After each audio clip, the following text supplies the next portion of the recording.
Omashar, thank you.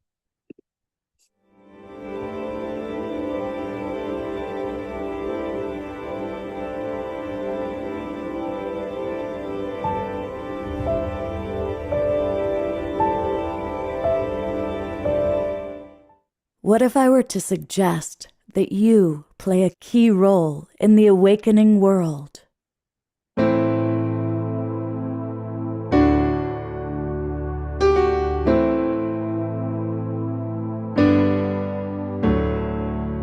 And that you are watching this because you have heard the call.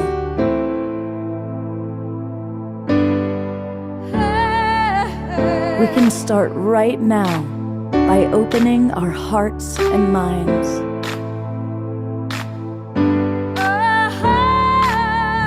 Welcome to the awakening world.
Good evening, everybody. I'm Love Coach Scott Katamas, and welcome to the Awakening World. You know, we've been doing this show for 6 years, and it's all about providing inspiration and information, just like you saw in the video. And I don't think there's any more important position or job in this world than being a wonderful teacher. Think about your life and think about who's made the biggest impression on you, the biggest impact, who was not a relative or a family member or a friend. It's inevitably a teacher. I think back to my high school drama teacher, James Raleigh, and he is who set me on the path of being a producer. He saw that, Thomas, you're an entrepreneur. I didn't know what an entrepreneur meant. But he saw my producing abilities, and here I am many, many years later, still producing. And it was really his support and his belief in me that got that going for me. Anyway, that's my initial story. I invite all of you watching, and welcome everybody watching on Facebook and YouTube, to think about who are some of the teachers or the courses of study that have really changed your life. Now, many of us probably have been very impacted by maybe A Course in Miracles. You know, there's certain books that are like the Bible of an awakening world, and the book itself becomes a great teacher, a great educator. So that might be, you know, what some of you choose to share. But for all of you watching that are in our Zoom room, pop into the chat box, and I'm going to periodically read some of your comments. We have a whole host of wonderful educators with us, and you're going to meet them right after Omashar's opening song. So with no further ado, here is our beloved house musical artist. But before you play Omashar, who comes to mind for you as far as a teacher or a course of study? Yeah, I have a bittersweet. I was brought up in with a British. I was in a boys' school in England. It was forgive my French, sorry French, forgive my English. It was an anal retentive school that I hated. And I was just trying to go through my mind of all the teachers within my school that I found inspiring. And really, there was not one that I found inspiring. I literally have had to educate myself out of all of that rubbish that I got taught at school to become a human again. And I think one of the first people that started to pique my interest actually was Ram Dass. And Ram Dass basically opened my mind to the fact that there is another reality that we're not taught about in school. And I'm so grateful for tonight, because the presenters we have on tonight are all conscious. They're bringing consciousness and divine alignment into the mouths of babes, let's say. And so that's all I have to say. Maybe I'll say something later, but I had this cloud come over me when I was thinking of my actual school and the how I was numbed and dumbed down. And it's taken me a couple of decades to open up again. And with that in mind, cast out of my mind and left in the past forever, the songs that I've chosen tonight are all about children or play. And so let's do it. Are we ready? Actually, are we sitting comfortably? Then I'll begin.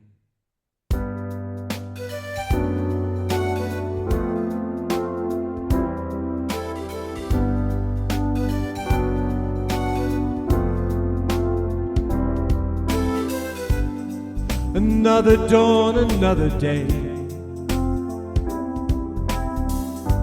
Innocent child coming your way. I've been wondering about my life. Oh yeah. Wondering about my state of mind. But then I heard, who is it for? If not for yourself, how do you feel? And why do you cry, cry, cry, cry, cry?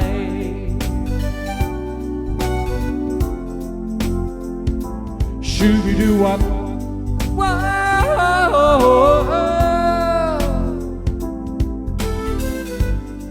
The sun is warming up my mind. Ocean breeze blows me away. And yet still, I've been wondering about my life. Oh yeah. Wondering who will take my place. But then I heard, who is it for? If not for yourself,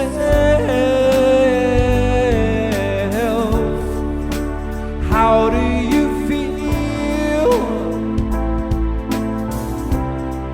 And why do you cry, cry, cry, cry, cry? Who is it for? If not for yourself, how do you feel?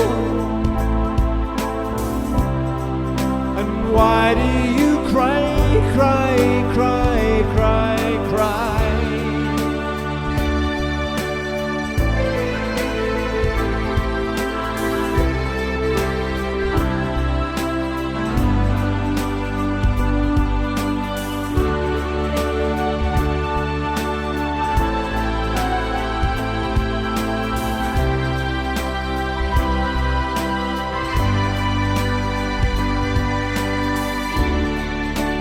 Who is it for? If not for yourself, how do you feel? So come on, let's fly. Come on, let's fly.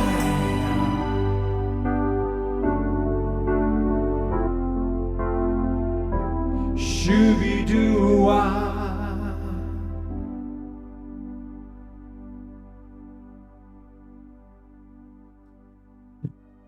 Woo-hoo-hoo-hoo. I am going to go to gallery view. Let's all send Omashar some wonderful love and appreciation. Beautiful, Thank absolutely you. beautiful. It's bizarre, Scott. As soon as you brought up my school and childhood, and I just realized how I was messed with, it really is a trigger for me. And yeah, interesting. And so, Oh, yeah, that's why the gratitude is for the education that's coming now, and the excitement for this show that you're about to sh present. So, thank you. let's just stay for a moment with that because, yeah, of course, obviously, it's spontaneous, but I just want to acknowledge that this is probably true for other people watching, you know, that for some people, when they think back to school, they just think of trauma and they think of how just it was like this horrible, It large was number of such years. exactly it was such trauma, and no matter how much I tried to shine, I was shut down. Every original idea I had outside the box was I was just told to shut up. And amazing. And even the one person that did come to my mind was because I'm a wordsmith and I was really good in English and literature. And and there was one time when I wrote this amazing story, and they presented it to the class, and then the class said, "Oh, you must have just copied it from somebody else." And then the teacher sided with them, and that was just like, dude. And so I'm speaking for a lot of us, I think, right here.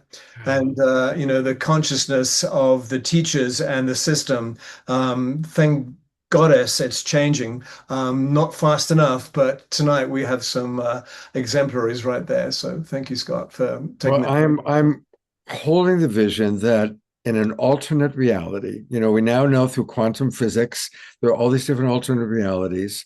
And I'm now holding a vision that in an alternate reality, little Omashar has a teacher named Piper Dellums. Right. And Piper comes in and she sees this young man's brilliance, his amazing ability to write and to compose and to tap into the other world. And Piper is your guide in an alternate reality, as I'm imagining right now. Thank you. That timeline, I have already adopted it. Thank you, Piper, for teaching me and realizing my potential. Oh, Omashar, we're widening the path just to be able to absorb the beauty and genius and brilliance that is you. They couldn't hold it because its capacity was otherworldly. They didn't understand what they had before them. Yeah. But Thank you, love. we Thank you, love love. you. We love you, Omashar.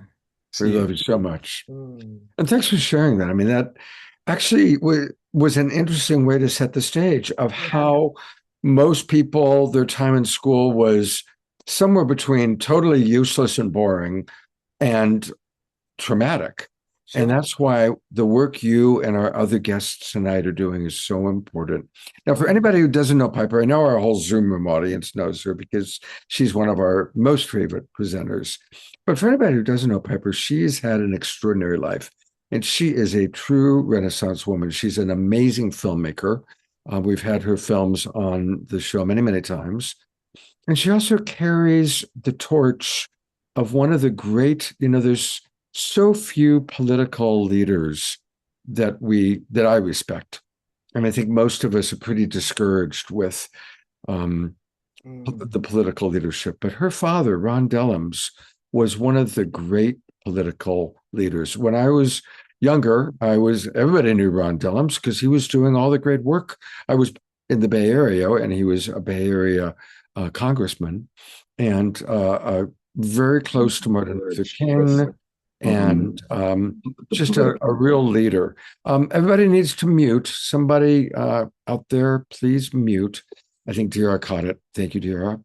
Anyway, Piper is doing the most important work of her life. She's helping young people. And Piper, I'm going to show a little bit of the film, but do you want to introduce it first? Well, yes, I want to introduce what occurred. I mean, this was really God ordained, I must say. I was working one-on-one with a student with low functioning autism. And suddenly, a week before the end of Christmas break, I was pulled in via phone, and they said, our second art teacher has quit, and we have no one to take over the sixth, seventh, and eighth grade, 135 students. Can you jump in? Nothing was given to me, not a curriculum, no materials.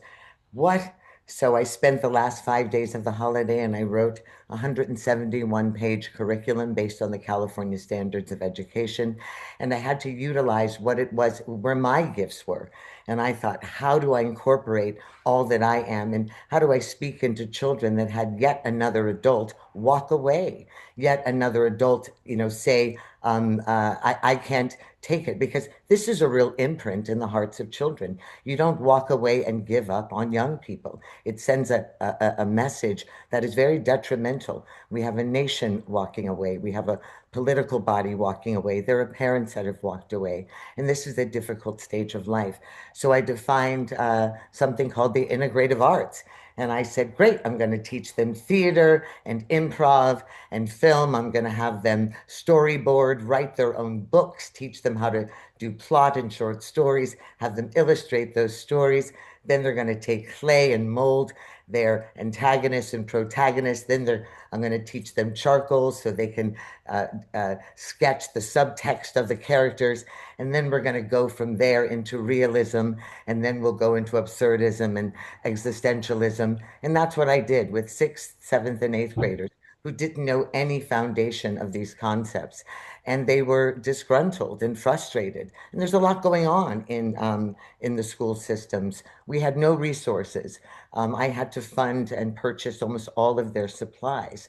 And yet not only did they move in with the task, but they succeeded. It was extraordinary just to watch them blossom with the issues at hand. We have a lot of issues with ICE. We have a lot of students where English is the second language. And we have a combination of students with autism and other issues where they're all piled into one room. There's not enough funding to differentiate. And so we had to find equity and trust and balance and beauty. And how else to do that but in the arts, right? The creative expression and imprint of their uniqueness. And boy, oh boy, do I have extraordinary, unique, beautiful students. And my 2 favorite love angels are here today. Kylie is here and Lexi is here, and they blew my mind, blew my heart open. I've adopted them. There's my Lexi. And I believe Alexi was 11 when she first wrote the little book and had her birthday in school and turned 12. And Kylie, so this is 6th grade. Wait, 7th grade for Lexi, 7th grade for Kylie, and they're extraordinary. So meet the 2 beautiful young ladies that have inspired this old lady back into education, opened my heart and given me hope. I can pass the baton to this generation, knowing these 2 are in the world. I love them. Well, we're going to hear from both of them in a moment. I want to play a little bit of this movie. So do you want to set up what the movie is? So we're just going to play the first few minutes. So. And yes, and I just wanted to film what they were doing. I wanted them to know that the work was extraordinary, that they were seen, that they were heard, that they were loved and admired. And I wanted to show their inspiration to the world. So I filmed it, and then I did 2 art shows for them. And we have another one coming up. We're making a rock garden for the school with realism and affirmations. All right. Well, here's a little bit of the video made by Piper and her kids, and I'm really looking forward to sharing. It's we're just going to watch the first few minutes of it, but this is going to be really, really fun. Whoops. There we go.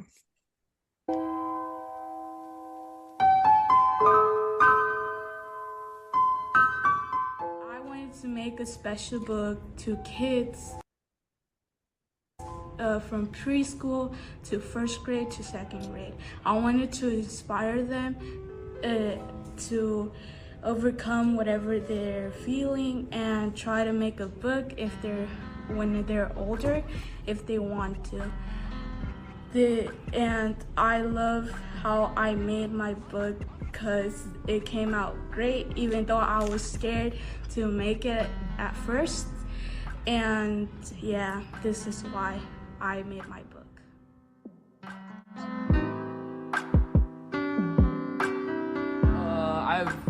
I got really into art beginning of this semester because of my teacher, Miss Piper, who was able to pull me out of my shell. Because I was always too nervous, but like Miss Piper was able to get me out there. Well, I like this class class is because Miss Piper, she's cool. Miss Piper is Miss Piper, right? And art, I like art because I like art because it's like a way to express yourself. Like when you can't put it on words on a paper and you can't find the same like the right words, you like can just draw it how you feel it, and it's cool. And Miss Piper is a really good teacher because she be telling us good facts and stuff, and she be like, I did not know what realism was until like a couple weeks ago. So yeah, and acting, this is like a whole new thing that I like. Because I enjoy drawing and yeah, basically I like drawing.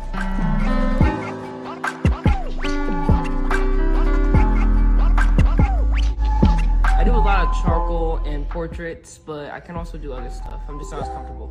I came up with my book because when I was younger, I went through a dark time, and it's about how I hated the dark so much that I couldn't even like go into like the garage. This is our story, not just of an art class, but of courage. My hope was simple, to give my students the courage to dream, the courage to hope, and the courage to believe in the quiet truth of who they are. In room 7, we opened a path to love, to voice, to confidence. Through paint and charcoal, through clay and story, through laughter and struggle, they began to see themselves differently. Not as they had been told, but as they are. Brilliant, original, unrepeatable. And in that becoming, something beautiful was created. This is that moment. This is their voice. And this is our story. Wow. So inspiring, so inspiring. And I maybe you can put into the Zoom room the chat box where people can watch the whole movie. Because that's what happened was Piper sent me the movie. She had no idea I was even doing this show. And once I saw it, it's like, well, we got to have you on this show that we're doing. So absolutely beautiful. Lexi, you have written a book, and Piper sent it to me, and it's absolutely beautiful. Well, I'm going to show a few pages from it in a moment, but tell us a little bit about your experience of writing this book. Originally it was like a project. So the idea, I've had it since like quarantine when I was younger. And when I had like when we started this project, I was like, why don't I just like put it into my project? Because I remember like she gave us a choice between like different topics, and I was like, oh, let me make a children's book because like it feels like the right thing to do. And I feel like I chose that topic because the topic isn't really talked about much in younger kids. And tell us a little bit about the topic. Tell us a little bit about it. So there's this star. Her name is Luma. She felt like she was really small. She felt really, really small. And then there's this other little girl who felt the same. So then, like they could relate, and they both started feeling better when they knew like they had each other. Wow. All right. Well, I'm going to show people some parts of this book. And it's not in the exact order. The second page you see is actually the end, but you can see, and Piper, maybe you can share with people a little bit about it too. But here it is. The book is called The Smallest Light by Lexi Quintero. And how did you come up with this beautiful artwork to go along with the writing? Oh, well, Lexi actually illustrated the book using all of our tools that we have at school, the paints and the acrylic crayons. But I wanted to surprise her by doing a digital illustration so that I could get it published for her. I thought, what a wonderful way. I want to do this with a number of the student books. So I took her real illustrations, and then I turned them into digital illustrations so that there could be a sort of a way for there to be resource to come into these young people to show their work, and so they can set aside and realize that they are actually authors. But her original work was done in crayon and colored pencil. So I just translated what she created. And how does it feel, Lexi, to see how your book has grown into something so beautiful? It's like really surprising because I feel like as just started like with little drawings, and now that I see like it's become like something new and like bigger, it's like really surprising, and it makes me really happy to see my book as a bigger version of itself. Beautiful. Piper, why don't you chat with Kylie because you know her and you can kind of direct the conversation. Absolutely. Well, Kylie also wrote a book. Kylie has been a voice at our school, a voice that has been really quieted in our country as well. And Kylie wanted to bring to the forefront for sixth, seventh, eighth graders and the teachers the journey of African Americans in our society. So she started painting these beautiful paintings of plantations and molding into clay old baskets with cotton in the baskets to show the journey of her ancestry. And then she wrote a stunning story as well. She wanted to find the voice of hope that came with the universality of people assisting slaves to escape. And her book is a beautiful one. And Kylie, would you like to talk about it? Yes, I would.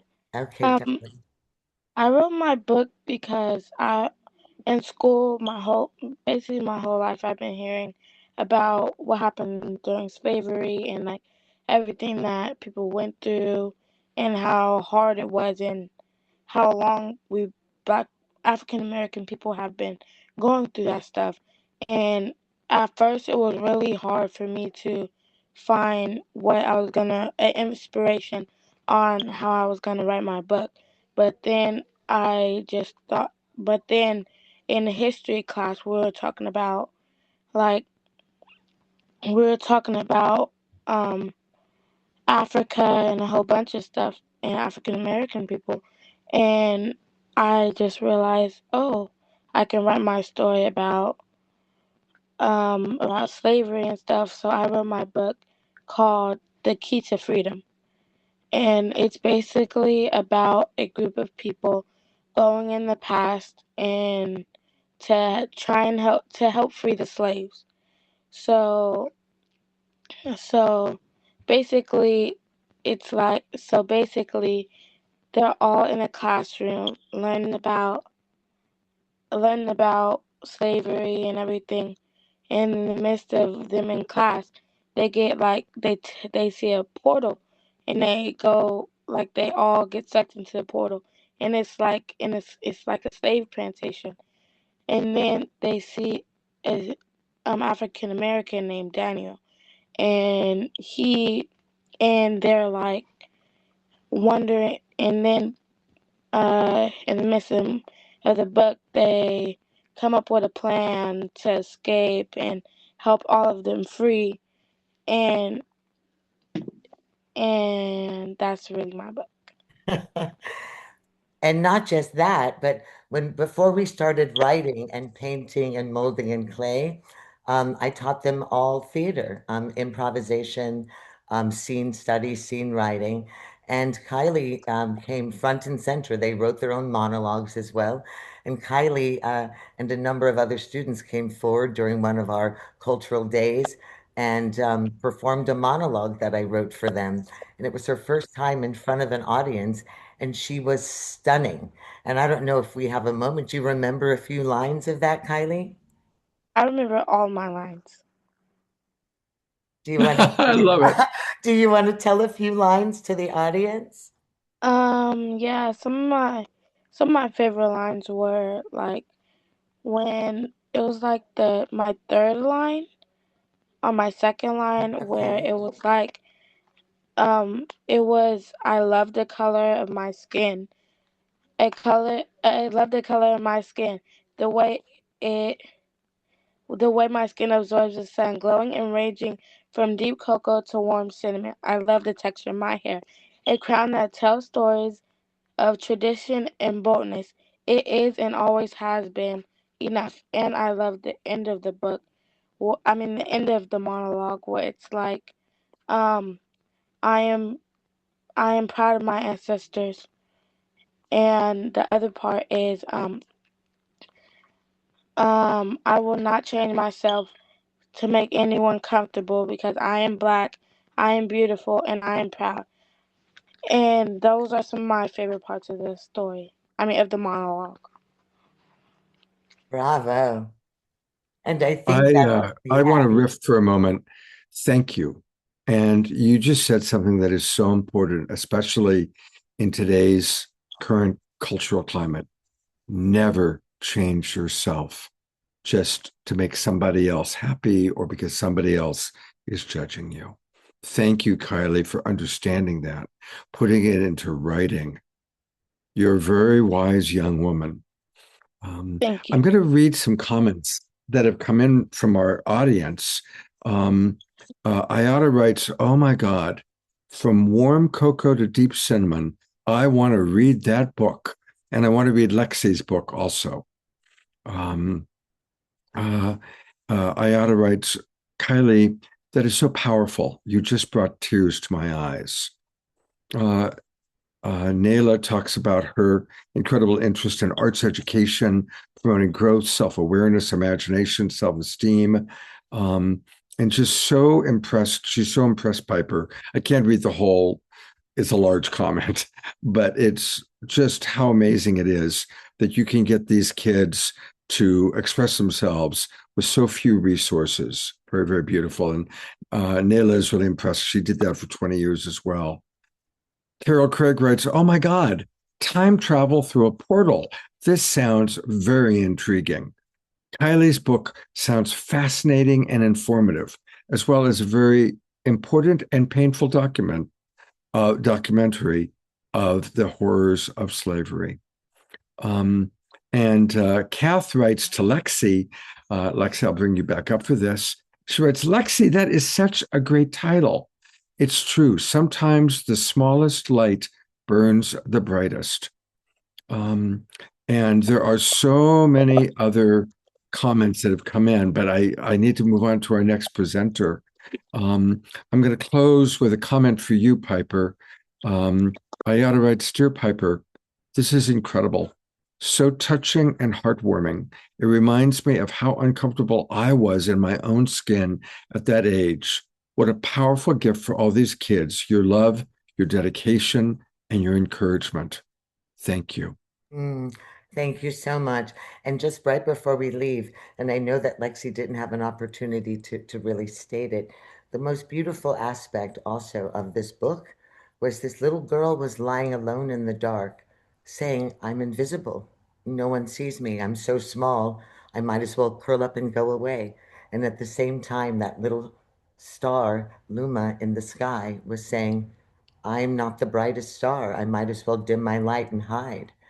And the beauty of this story is that Lexi stood in the gap as both the child and the star. And when they found each other, they realized that they didn't have to shine huge or brightly or loudly. It's just that they were enough to say, "I am enough. I see you." And so Kylie and Lexi had the same story, just different aspects. And this is the beauty of the heart of these students. And I'm so grateful that I had the opportunity to step in and teach them, just as a substitute thrown in the midst to do a long-term job that actual teachers decided to walk away from. And it has been the most beautiful experience. So I love you both. I'm going to read a couple more comments that just came in. George Noble writes, "This is so wonderful, inspiring. Thank you so much for sharing." Thank you, Piper, Kylie, and Lexi. Tracy Potter writes, "Piper, you are an exceptional leader. So much gratitude for you." And Reverend Jeffrey, I maybe later on in the show, I'll have you talk about coherence education because I do see all these comments you've been providing about coherence education. Thank you, Scott. If you got time, I'd be delighted to bring up the site of Andrew Freeman. It's incredible work he's doing. All right, towards the end of the show. And Scotty Satori, who we're going to focus on a little bit later on in the show, writes, I love, love, love that we have kids on with us tonight. My daughter Satori has always been by my side with all my conscious communities. So thank you, Piper. What a wonderful start to the show. I love you. Thank you, Kylie and Lexi. Thank you. Lexi, Kylie, we're going to track you. We want to follow the books that you write, and maybe I'll have you come back on the show again, okay? All right. Thank you so much. Well, that was a great start. Our next guest is one of my favorite human beings. This is like all stars because I adore Piper and I really adore Zenka Caro. I had the good pleasure of staying at Zenka's house in Sedona one time. I was there for maybe 5 days. And all day, all night, there was like these waves of people coming in to her house where they were all in various stages, various ages. Some were children, some were teenagers, some were adults, all learning, learning how to bend spoons, learning how to play ping pong with blindfolds on, learning how to do telepathic things. She is just such an extraordinarily dynamic, alive human being, totally curious, always coming up with innovative ways for us to expand our consciousness. And, we just saw innovative approach to younger children, younger people. What I love about Zenka is she's helping all of us. I'm 70 years old, and she's helping me to grow and to be creative. So with no further ado, to share with you about her amazing work with the Purpose Lab and LightNet. She's got so many things going on. I didn't even know which one to focus on. Zenka Caro, you are on camera with us. Hello, my friend. Hi, Scott. It's great to see you. It's great to see you. I've got a lot of exciting updates along all those themes that you talked about. Zenka, I'm just going to turn it over to you to share with us whatever you want to share about whatever amazing things you're up to. Okay, great. I was going to give you a little list, Scott, and have you pick through the ones you were most interested in, but I'll just run through some. I want to first admire what just went on prior to me and these ideas of dreaming and being ourselves. And it's so powerful to see that legacy going, as Standing Bear would say, to the next 7 generations. So really amazing and very inspiring work. Thank you guys for doing what you do. So we had a big moon last night, and I don't know anything about astrology because I cannot keep up with it, but they say that this is a time for manifestation. So I was hoping everyone could put their heart on their hand for a minute and close your eyes for a minute. Let's take a breath together.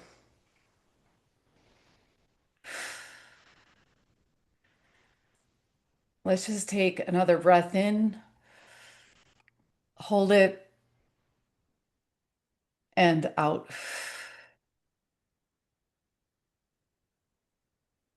I was at the Eagle Condor event recently, and someone said to me, "You have 7 guides." And I said, "What?" He said, "A minimum of 7 guides. Do you know what the primary one is?" And I said, "No." "God, your higher self." No, your breath. So as we breathe together, all of us, and as part of the global peace tribe, let's think about something that brings us joy, something that we want to do while we still have 2026 in play for 6 months. So close your eyes right now and go to joy.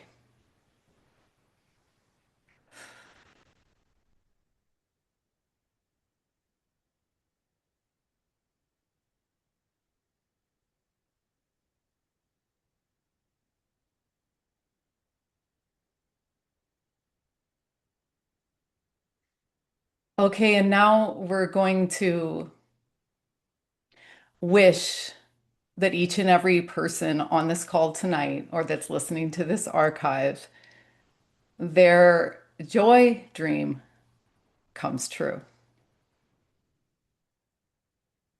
Thank you guys. So thanks so much, Scott, for having me. Here in Sedona, we do something called the Dream Machine Mission Monday, which is on Monday, we gather around a high-tech device at Humankind Center with Sedona Quantum Consciousness and Mark, and we put two people's dreams while we're using the biocharger in two meditations. And this guy came on there and he wished that the heart of the world would be restored in Colombia with the four original tribes. And that dream caught my heart. And then a girl that was working for it, working from the same project, came in later. And it turned out we got to go to the heart of the world. And I want to show a few pictures, if I can share my screen, Scott, Yes. of this trip to the heart of the world, where, Scott, I'll have you know, we are grounding your legacy, and so many other people are. So they're building a peace village. And they pray for peace in their way with nature, and it's very powerful. And so we got to be a part of raising $1 million to give to the tribes to buy back the land, and their church, you guys, I'm going to show it to you, looks like an avatar tree. So church for them was going to, this is it. Now let me share this big. Or let's see, I'm just going to pull it up as big as I can. So I don't know if you can see this, but this is where you sit, and this is the tree, and it was magnificent. Sun Nation, Tiam and Kelsey Faith gave them instruments which they had requested for a music school for kids, and they were able to buy back land. So this is some of, Mark donated the money to make reparations for what the Catholic Church had done to the four original tribes. So they stripped them of their culture. It was pretty, they killed the 100 most important mamos, the ones that carry the wisdom. So they told the story with a lot of love in their hearts and patience. And so it's really amazing. I mean, it was like paradise on earth. Like there was a synchrony with all of the nature flowing. And there was many places we went to that you couldn't get to even by cars. So yeah, and I'll show this other, so bless them. I will let me just close that part by saying that the Eagle Condor by Adam Yellowbird was here in Sedona recently, where all the tribes in the world are starting to come together because they already understand that we're one with nature and everything else. So it's a very beautiful time. So the next slide that I was coming up with was about the TV station. So in the Dream Machine, we dreamed that we wanted to have a TV station. So Scott, I really want you to be a guest in the TV station. So we're doing this with 4 different people. We have an entrance room, a green screen, and a full studio where we want 2 sets where we really want to broadcast from as the home of the Renaissance here in Sedona. So we're really inspired by what's to come. We're in the final stages of clearing. As you all know, before our dreams just come true in front of us. And Sedona is going to be a light capital with the heart of the mountain and be this place where we, no matter what we have at hand, we are going to bring love and joy and projects for our community so that we can all connect and play together.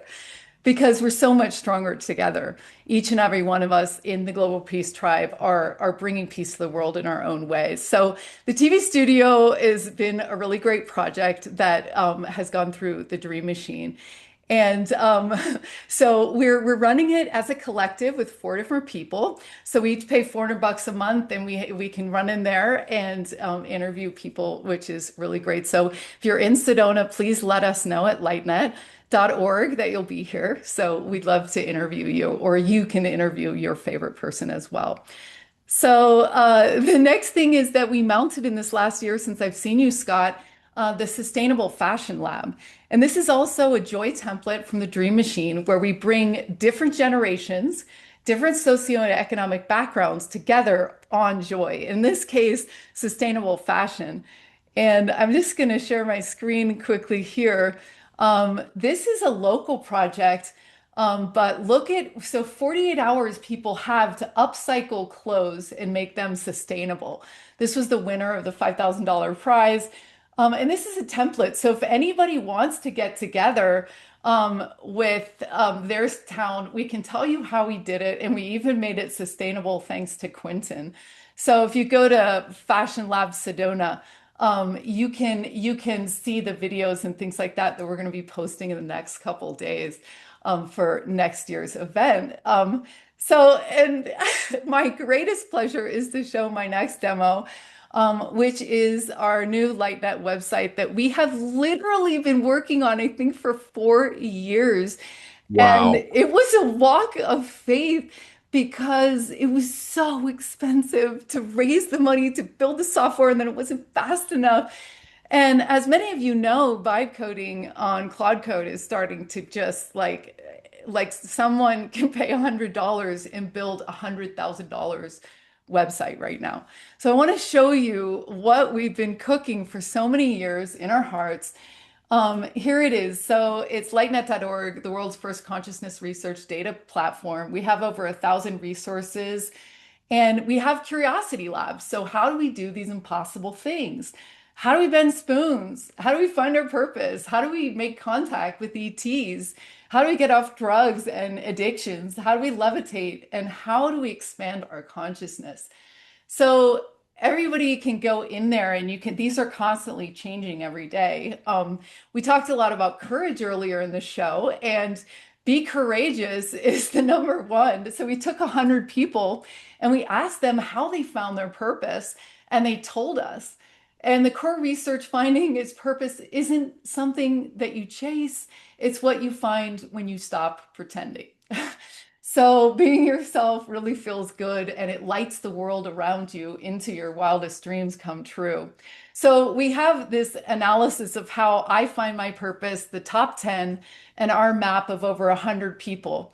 And this is a living library where you can, oh, Lynn McTaggart, great. Someone put that in as a resource, a library. And you can also click on each person's name and hot swap knowledge. This is everything that she has in her living library. You can create a free account and join any labs as long as you've done the thing. We're not researching almost. We're researching completion. So if you've contacted an ET or a past loved one, you can fill out that. What's great is that you can share these instead of having to look up all of the details of how I expand my consciousness so I can give it to a friend at a cafe. I can simply just give them this URL and hot swap all my knowledge, all the books, and all the teachers that I have associated with that lab. So it's collective wisdom on steroids, free to the world as a data resource of how we do anything impossible. And that became my really North Star this year is I make the impossible possible. So it's feeling really good. And I encourage you guys all to come up with a phrase that makes you laugh and scared at the same time, because truly purpose is something that is something that you really overcome in your life. If you look at your North Node, that's where your stride, that's your evolution is there. It's a little bit scary, but it's worth it when you get started. So I want to talk about, I'm actually doing really well on time. Wow, I covered that in 9 minutes. That's pretty good. So I wanted to talk to you about some wild things if you guys are ready. We like wild. Take us into the wild. So this is actually really wild. So some people know I'm a spoon bender, and I've taught over 700 people, more than that at this point, over 900 people how to bend spoons with their mind, because I just did my dream, which was to teach 250 children in school how to do it. It's quite easy, especially if you're playful. So when I got back from Colombia, Alan Steinfeld brought me into the census training by Dalia Begoin, who specializes in mindsight. I kid you not, everyone. she can see through a blindfold, and she teaches people with no eyes in their head that have been removed due to blindness to see the world around them. And she was teaching people, 45 of us got in this room, and it was a telekinesis and mind sight training. My friend put her blindfold on and immediately saw a color, a shape, and then started reading a book. So that, I thought my mind was open, but this was beyond wild for me. And I'm gonna be sticking her. I've got a lot of links to share with you, but unfortunately, I haven't put them in. But here you go. So you get to see that. Of her work. And I'm also going to show you this guy, Paul Shepard, who I collaborate with research on, sent me this from his child the other day, and I wanted to share it to you because this was another thing that they were doing. So I don't know if you can see this, but this is pencils and an eraser stuck to the wall. Okay, so this just defies any sense of logic. And they were there the next day, and then days later, they were still stuck on the wall. So Wow. this is the kind of stuff. We turned water into vinegar using our group intention.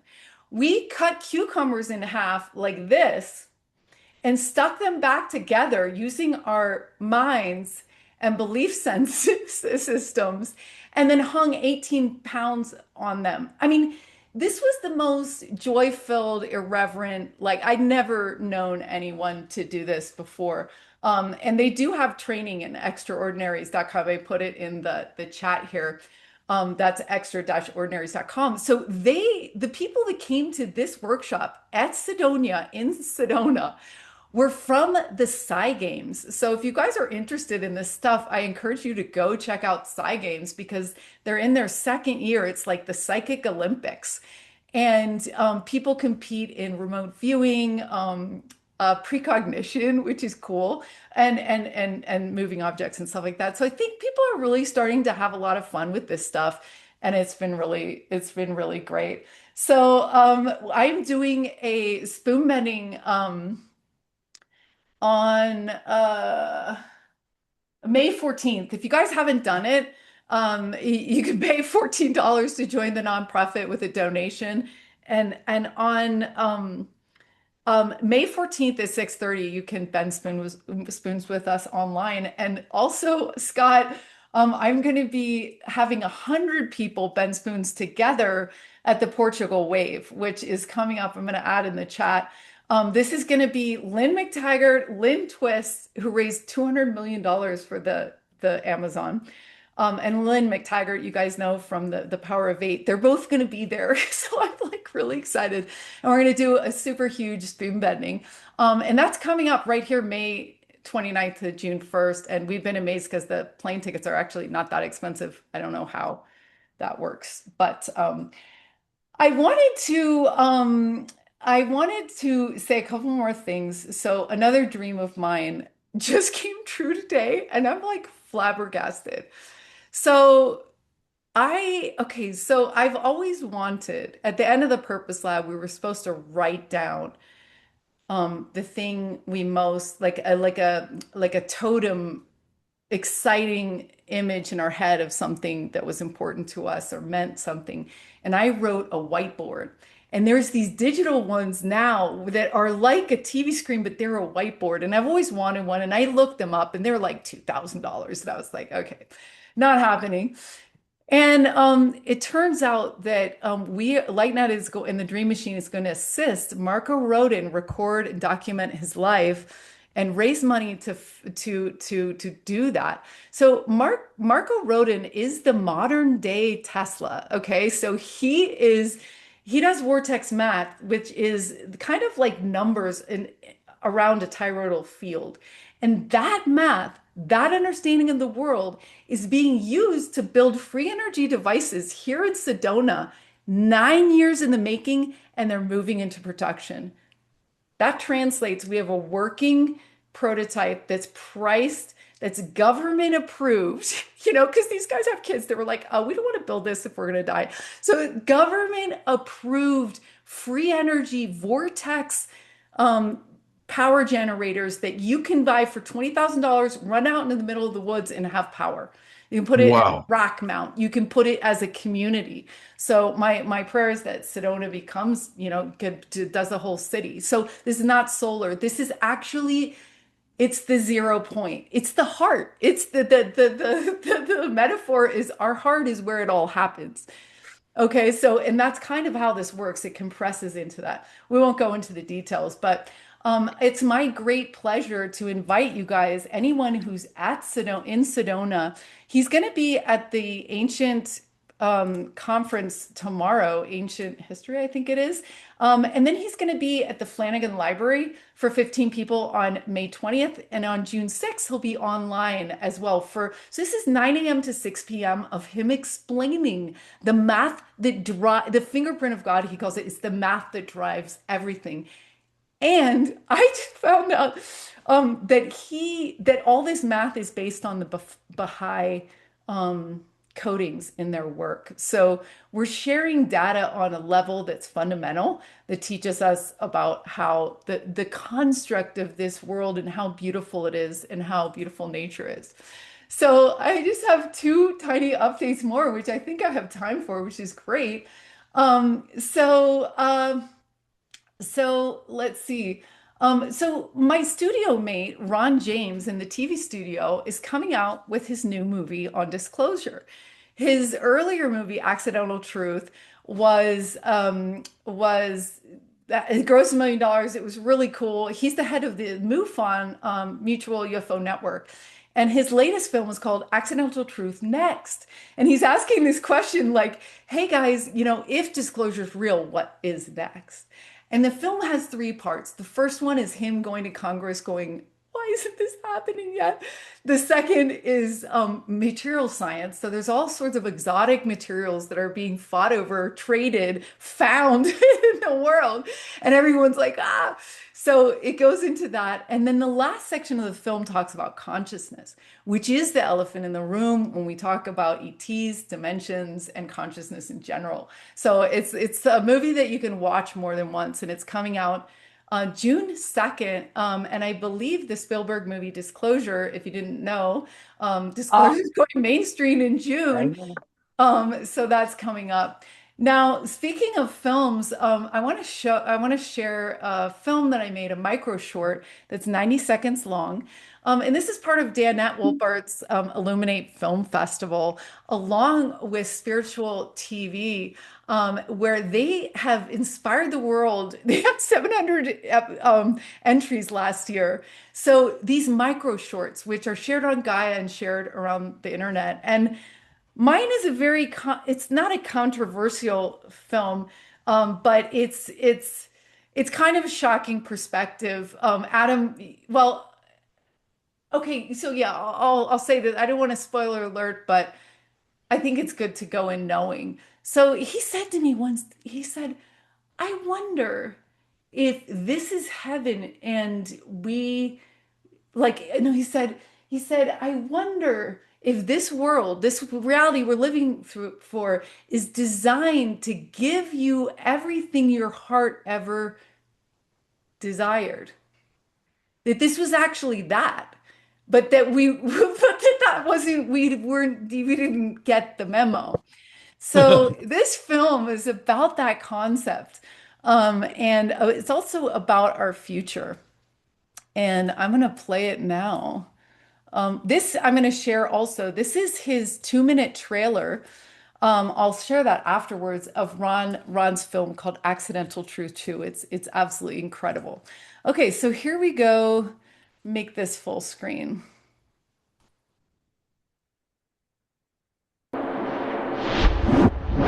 Did you know you are already dead? Technically, if you've lived before. Then this is the afterlife of that life. So what is the afterlife? Heaven? A cloud? A golden goblet?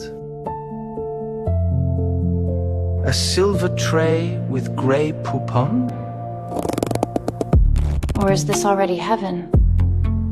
and we just haven't learned how to build it right. Maybe the real afterlife is what happens when we stop dragging the past into every tomorrow.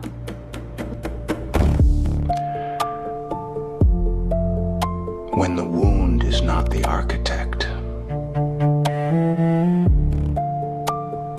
When we refuse to pass down the fracture.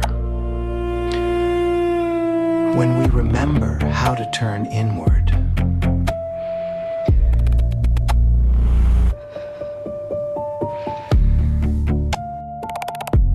And build reality from coherence.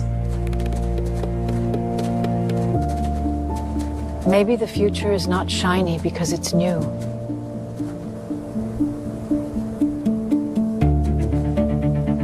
Maybe it shines when we stop repeating.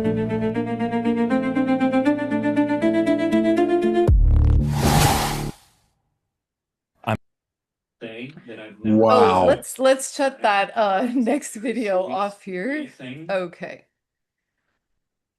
Wow. Oh. Yeah.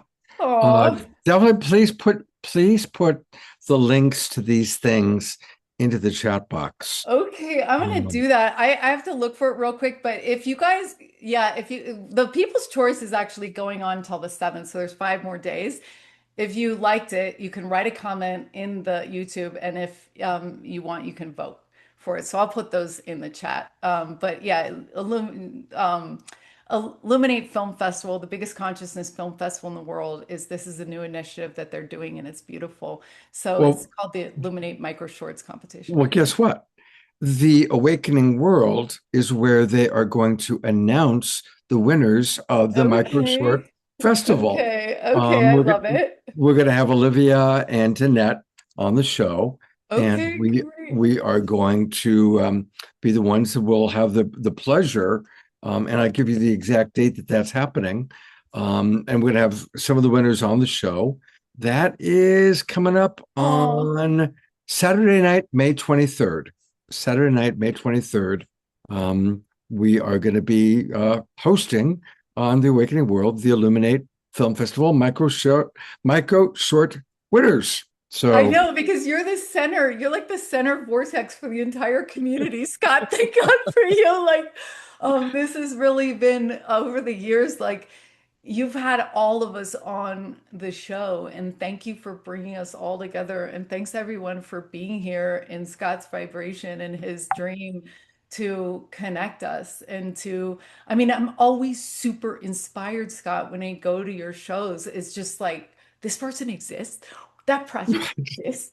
Wow. Like, this is so good. Like, just in the musicians and the projects that people are doing are just so inspiring. And I wanted to just close with 1 minute where we, it might be a little bit of a bumpy year, but the ones that have already done their work, we can be the calm for everyone else, and the love and the compassion, as we really go into the Renaissance. So this is, we're almost there. We're at the marathon. My housemate is running, I think, 80 miles on Sunday night. So we're on mile 79 of 80. And thank you guys for being part of the Global Peace Drive. And Scott, I just thank you for everything you are and do. You are inexhaustible and heart-centered and wise. And we couldn't build this community around the world without you. Thank you. Thank you, Zenka. I will talk privately, but I am planning to come through Sedona, either on my way to and or my way back from Santa Fe. I'm going to be driving from the Bay Area to Santa Fe for the Evolutionary Leaders Retreat. Are you planning on going to the retreat? I was inducted to Evolutionary Leaders this year. I was like so excited. I will be checking finances and time and babysitters. So I have a 12-year-old. So I like if have you a want couple more to catch years. a ride, I'm not traveling as much. You can catch a ride with me. I'll pick you up in Sedona, take you to Santa Fe, and bring you back. How's that sound? Yeah, if you're gonna get to see my UFO Tesla when you come, because I'm wrapping as we speak in Phoenix, holographic green orange UFO like looking wrap on my car. I've been wanting to do this for many years, and it's going to be a lot of joy on the roads. Wow. Wow. And we Well, want you to put you in the studio no matter what, Scott. So yeah, we'll you figure pass we'll us figure through. out dates and everything. Okay, you guys. Definitely. Thank you, Scott. Zenka, thank you. There are so many comments that have come in from people about how infectious you are, how delightful you are, people appreciating you. So please take a look in the chat box. We're running a little bit late, so I'm not going to read them, but there's amazing, and put in the links. And then I will send those links out when I send the replay of tonight's show. I'll include all those links. Okay, cool. I'm throwing them in right now. So thank right. you so much, Scott. Love you, Zenka. Okay, love you too. Isn't she a force of nature? I tell you, she and Piper is like boom, boom, right? Just back-to-back extraordinary souls. Okay, we have 3 really, really important announcements. So I'm actually doing the Global Peace Tribe announcements a little bit earlier tonight because they all are really important. The first one is tomorrow. I've mentioned it before, but I really want to encourage everyone. Tomorrow is the UAP Con number 2. This is being put on by many of my friends and colleagues, including Alan Steinfeld. He's the host for it, and it's free. It's from 10 a.m. till 3 p.m. Pacific time. I want everybody, let's take a minute, and right now you're all on computers because you're watching the show. Go to uapcon.com. uapcon.com and click register. And I'll continue to chat. I'll leave that up for you. What I love about this particular online event is it's all about our rising consciousness.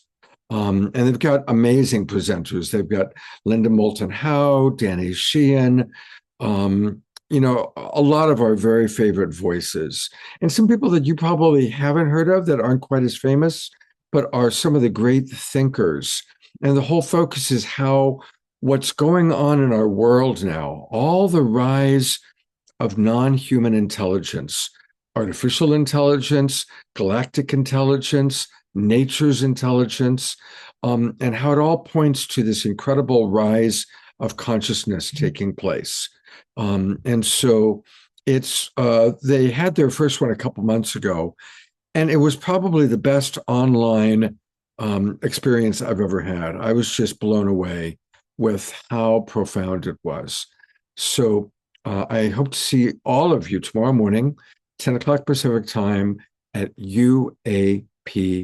And again, go to uapcon.com, register. It's free. It's an amazing gift and an amazing experience for all of us. And I think you'll really, really enjoy it. The next announcement that I have that's equally important is you'll recall that I had spoken a little bit a while ago about teaching a course on relationship mastery with my friend Katrina Valancourt. And then things came up. She went to India, ended up staying there longer. And so we postponed the start of the course. And we kind of have changed the shift of attention. It's now people can come in or out. You can come in for 1 week. You can come in for 4 weeks. You can come in for 8 weeks. And we're going to be doing it every Saturday morning, starting next Saturday. And talk about education. Look, life is a relationship. If your relationships are going well, you're pretty happy. If your relationships are not going well, you're unhappy. Now, tonight we're featuring great educators, and I'm going to toot my little horn for a moment. I'm really, really, really masterful at helping people understand how to improve their relationships. It's what I do best, far better than hosting this show. And I really want to share my wisdom with you. And my partner, Katrina, is also brilliant at what she does. And she's very masterful with nonviolent communication. I've taken what I've learned from Marshall in nonviolent communication and then added what I've learned after working with over 1,000 couples and families. So I want to encourage all of you once again, right now, while we're talking, to go to my website. Go to lovecoachacademy.com, lovecoachacademy.com, and take this first little quiz. It's going to ask you some questions. Of course, for those of you who can afford it, we are hoping that you might choose to come into the course and pay for it. But we are going to take some scholarships as well. But you got to fill out this little quiz for us to know who you are, what your relationship status is, what your situation is. So if you could fill that out, that would be really, really wonderful. And I hope that I'll see some of you in our course. It's Saturday mornings from 9 a.m. till 11 a.m. Pacific time. And then there's an optional practice group where we take what we've learned and practice it with the people that stay in the Zoom room audience. I mean, you're going to learn everything from how to set boundaries with compassion, how to really express yourself in a way where you feel heard and understood, how to really listen to others, how to manage triggers. That's my favorite thing to teach, because no matter how spiritually advanced we might be, we get triggered. Maybe we get triggered by Donald Trump. Maybe we get triggered by our ex. Maybe we get triggered by our kids or our parents or the people we work with, the people we live with. Learning how to manage our triggers is huge. And I've got great tools to help you go from reptile brain reactivity to frontal lobe responsiveness. And I'm going to teach you how to do that in this course. So please, again, lovecoachacademy.com. Right here where it says take the first step, just click that, and that will take you into the little thing where you get, and this is where you begin your free session. And everybody who fills this out, we will provide you, if you're sincere and you're sincerely interested in the course, we will provide you with a free discovery call, either myself and or Katrina. So I really hope that you'll join us for that. The third and final important announcement, and of course, those of you who were with us on Wednesday know about this. One of our all-time favorite Global Peace Tribers is, of course, Scotty Satori. We all love Scotty a lot. And Omashar, maybe if you can find him and bring him up onto the camera, please. Scotty's going through a health challenge, and we really want to help him. I learned about this on Wednesday afternoon during the Unity Earth thing. I texted him and said, Scotty, have you started a GoFundMe? And he said, well, no, I started a GoFundMe, and I am so grateful to see, because of all of you, we've raised $4,558 for Scotty Satori. Now, that's not just all Global Peace Tribers. There's other people in other communities. But look at just how much love there is. And look at, right off the bat, there are some of our people that are in the Zoom room right now with us. I mean, the first people that come up, Lorna Sass, Carol Craig, Connie Baxter Marlowe, they're all in the Zoom room with us right now. I saw them come in. DeArah, Carol Sims, Bonnie Russell, Patricia Fortuna, Ayada, Amanda Waring. I mean, these are all Zoom room members with us right now, Global Peace Tribers. So if you haven't donated yet, please do so now. I'm going to put it in the chat box. And for those of you who are watching on Facebook and YouTube, please donate. Just go to GoFundMe.com, GoFundMe.com, and then in the search bar, put in Scotty Satori, and it'll come right up. He's the only Scotty Satori that's going to GoFundMe right now. And here he is, the man, the myth, the legend, our beloved Scotty Satori. And Scotty, whatever you'd like to share. Wow. It's, my Divine Dream Team has shown up every single way possible, and it's been, you have to pinch yourself. You know, I'm already on a lot of stuff. We're just a full 360, full spectrum approach at this. So, and it's coming in. I'm actually on LifeWave now. Yeah, I remember that at our retreat. It's like, what's this LifeWave thing? And so my patches got sent yesterday. So I'm starting, all sorts of things have come in. My daughter's was with me, and she was finding me stuff, making me teas, and you know, uh, um, brother Jerry got me going on some stuff, and the next three other people talked about exactly what Jerry told, just everywhere. And I'm just so accepting and loving. It's just, I just can't. It's just, I have no words. It just blows me away, and I just so love and honor all of you. And wow, uh, thank you, thank you. This is, and I've seen everybody, and I wish there's a way I can, thank everybody through everything. But I think just to be able to get it out like this, and then people in the future will be able to see that. But yeah, I just love you and thank you beyond words. Thank you. So I'm going to remove myself for a moment and let's just all send healing energy. And absolutely, as we look at Scotty, know that he has years and years and years of radiant health ahead to be with us all as we enter the new paradigm, as we enter the awakened world. See Scotty there, right there in radiant health with us at all the retreats, running around doing what he does at the retreats. Let's just all see Scotty with maximum grace and radiant health. Maximum grace and radiant health. Yeah. And I think the best thing, Scott, is just keep your head up, stay high vibed, and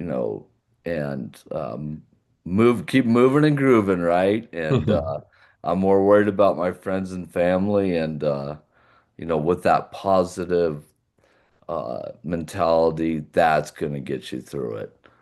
Instead of letting something like that swallow you up. So people are very blown away by that, and that's just how we roll. That's Keep those high vibes coming up, Scotty. We love you so much. I love you.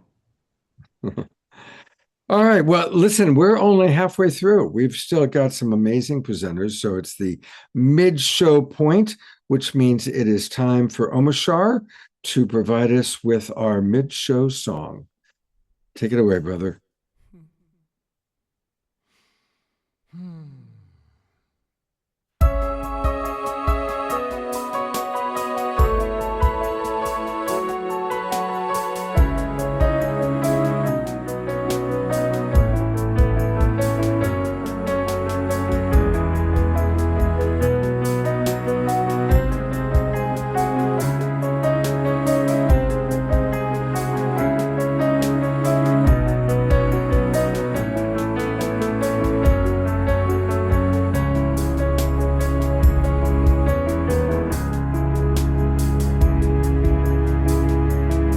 In the beginning when we were one, life was fun.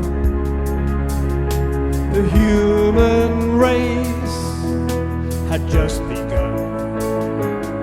When you were children you laughed and played in the sun. So tell me now, where have you gone? Come back and divine, you're part of me, walking through time. I didn't leave you in the dark, you are the jewel in my heart. We could never be apart.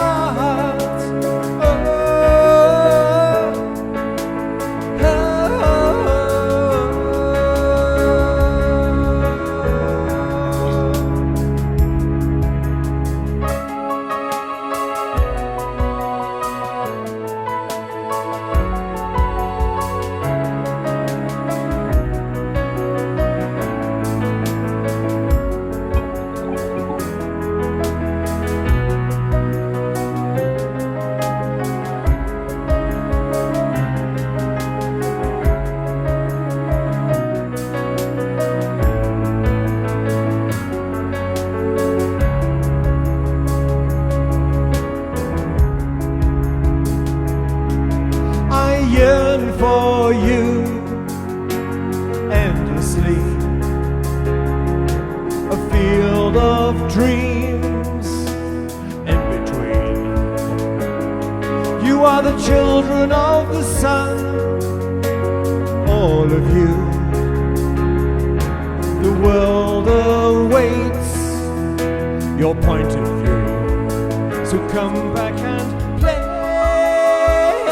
with the divine. You're part of me, walking through time. I didn't leave you in the dark. You are the jewel in my heart. We could never be apart.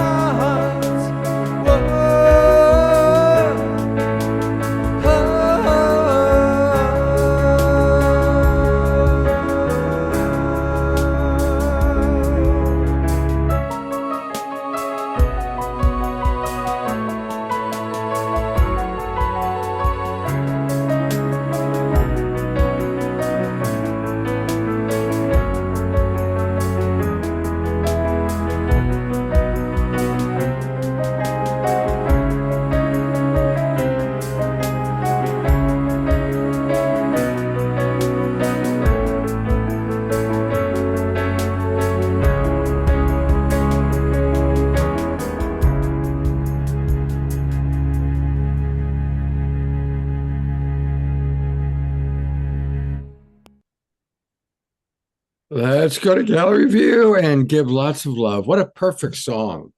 Like those lyrics are so perfect for tonight's show. Thank you, Omashar. Thank you, brother. Yeah, it takes a village, man, and here we are. Anything you want to share that's touched your heart so far tonight, buddy? It all touches me, and really, I mean, gosh, the two planets that we've been on, Piper's planet and Zenka's planet, it's amazing how they dovetail with each other. I was so inspired by Piper's new revivification of herself in teaching these children. And it's something that I'm even looking at myself, because you realize you have to pass everything through the whole of creation, which includes everything that's coming up.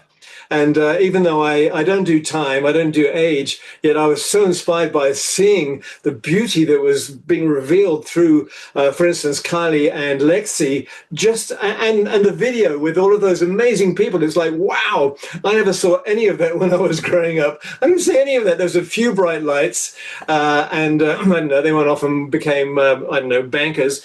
But whatever, I'm just being flippant here. That was so inspiring. And then Zenka, it's like the next generation. It's not like a generational age, but she was just brought in the joy without even anything that she shared. And everything that she's doing is not just for her, it's for the whole universe, is for the whole world, for every child that's coming up. And I was hoping that, for instance, Kylie and Lexi were still watching Zenka, because it's like a template for who we are all becoming. And yes, I think that's enough for now, Scott. So thank you. Beautiful. Oh, beautiful. Thank you for sharing all that. Well, wait till you meet our next set of guests, because they are continuing on by doing amazing work. You're about to meet the three co-founders of the Quantum Kids Laboratory.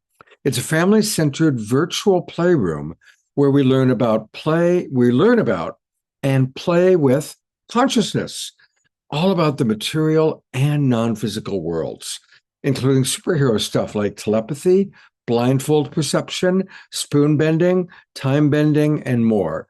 Zenka, meet the Quantum Kids Laboratory. Quantum Kids Laboratory, meet Zenka. Is that amazing? Wow, this is really amazing.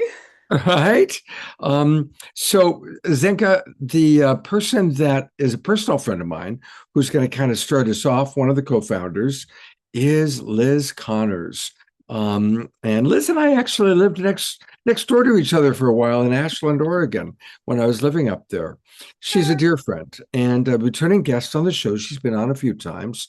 She has shared with us her abilities as an oracle, healer, coach, and a solar flare expert. But today she's with us as the co-founder of the Quantum Kids Laboratory. Welcome back to the Awakening World, Liz. Hi, Scott. Thank you so much for having me. And wow, every time, like it was mentioned, every time I come on this show, I'm like frantically writing notes, like, oh, I want to follow up on that, and I want to look into that project. And it's just so amazing to see what humans are weaving, I'll say. Um, I did want to present a moment of transparency, like new age. Well, I don't love the term new age. I just want to say truth. Um, I am having major ascension flu as an experience in this particular now moment. Um, and I know many oracles who also are right now. Um, I don't know if anyone else is having that, but that is a very real part of my reality over the last decade. And I just wanted to presence it because the old world is where we tuck that away. And we don't talk about that. We don't share our feelings. We gaslight dis-ease in the body, which is a resistance to the energy that wants to move through us, right? Um, and some of us who really tuned into the electromagnetics and the subtle field, who are serve what I call a bridging role and an anchoring role, will feel more. So one of my masteries is feeling. And yay! But I just wanted to talk about it because a lot of people will gaslight it and be like, I'm sick, or, you know, but it could be your superpower. You could be doing a major service for the field when you can lovingly experience these feelings and move through it. So I just wanted to presence that real quick and use it as a teaching moment. And this is one of the things that I'm sure Piper's doing with her kids. We work with kids of all sorts on the spectrum and all sorts of feelers. And one of my specialties is recognizing the different superpowers, I'll say, of all the different kids and how differently what their different genius is and what their different wisdom is. So I don't want to get too far along before I introduce my cohorts, but I just wanted to mention that because when we harness and lift these kids up, a part of it is opening the box for the different ways that people feel, the different ways that they're impacted by the cosmos, by the earth, by the Schumann resonance, by perception. And instead of tucking that away and asking them to fit in the box and get in line, it's finding a pathway to opening that up. So, So, Liz, since you brought it up, Ayada is asking the same question I wanted to ask you. yeah. What is the ascension flu? She's never heard that term before. Oh, So, absolutely. So I feel like I'm gonna hurl. My head feels like it might rip open and like flames might fly out. Um, and that's essentially there's so much downloads coming in of new energy right now that the upgrade is faster than my physical body can allow the energy to pass through. And so sometimes it just takes a period of whew, of integration, just feeling the waves, just riding the waves. And it can be a lot of things. I mean, I could sound like one of those prescription drug commercials when listing off what the symptoms are. And actually I did a really cool talk all about the solar flares, what, maybe 3, 4 years ago on your show, Scott. We could pull up that episode and reference it because I list off all of the symptoms and I talk about what a KP4 is, what a GO3 geomagnetic storm is, what the different colors mean. So anyway, it's one of my other specialties and timelines and the grace with what we must acknowledge as we start to move into this whole new dynamic of what the actual truth of being a full spectrum human looks like. So that brings me to my colleague, who is very much a full spectrum human. He is a father, he is an adventurer. He hosts a very lively podcast. He's actually had Zenka's business partner on before. He works with me in the Quantum Kids Lab, and he's a coach, entrepreneur. I could ramble on all sorts of stuff about this amazing human here. This is Derek Loudermilk, one of my co-founders in the Quantum Kids Lab. And then Joia Holman, who is also my partner. I'm just going to switch over to hers. Joia is so cool. She has been all over the world doing marine biology stuff. I mean, one of my dream come trues as a bird nerd is she got to be on an island for like a year just doing like bird stuff. I mean, seriously amazing. She's a teacher. She works at museums and aquariums and teaches children. She has an amazing child right there. So also a mother, the best job ever. So I'll stop there just for time. Hello. Say hi, friends. Hello. Thank you, Liz, and thanks, everyone. Good to be here. And I feel so very nauseous. So I'm going to have one of you two jump in and talk more. Derek, tell us about the Quantum Kids Laboratory.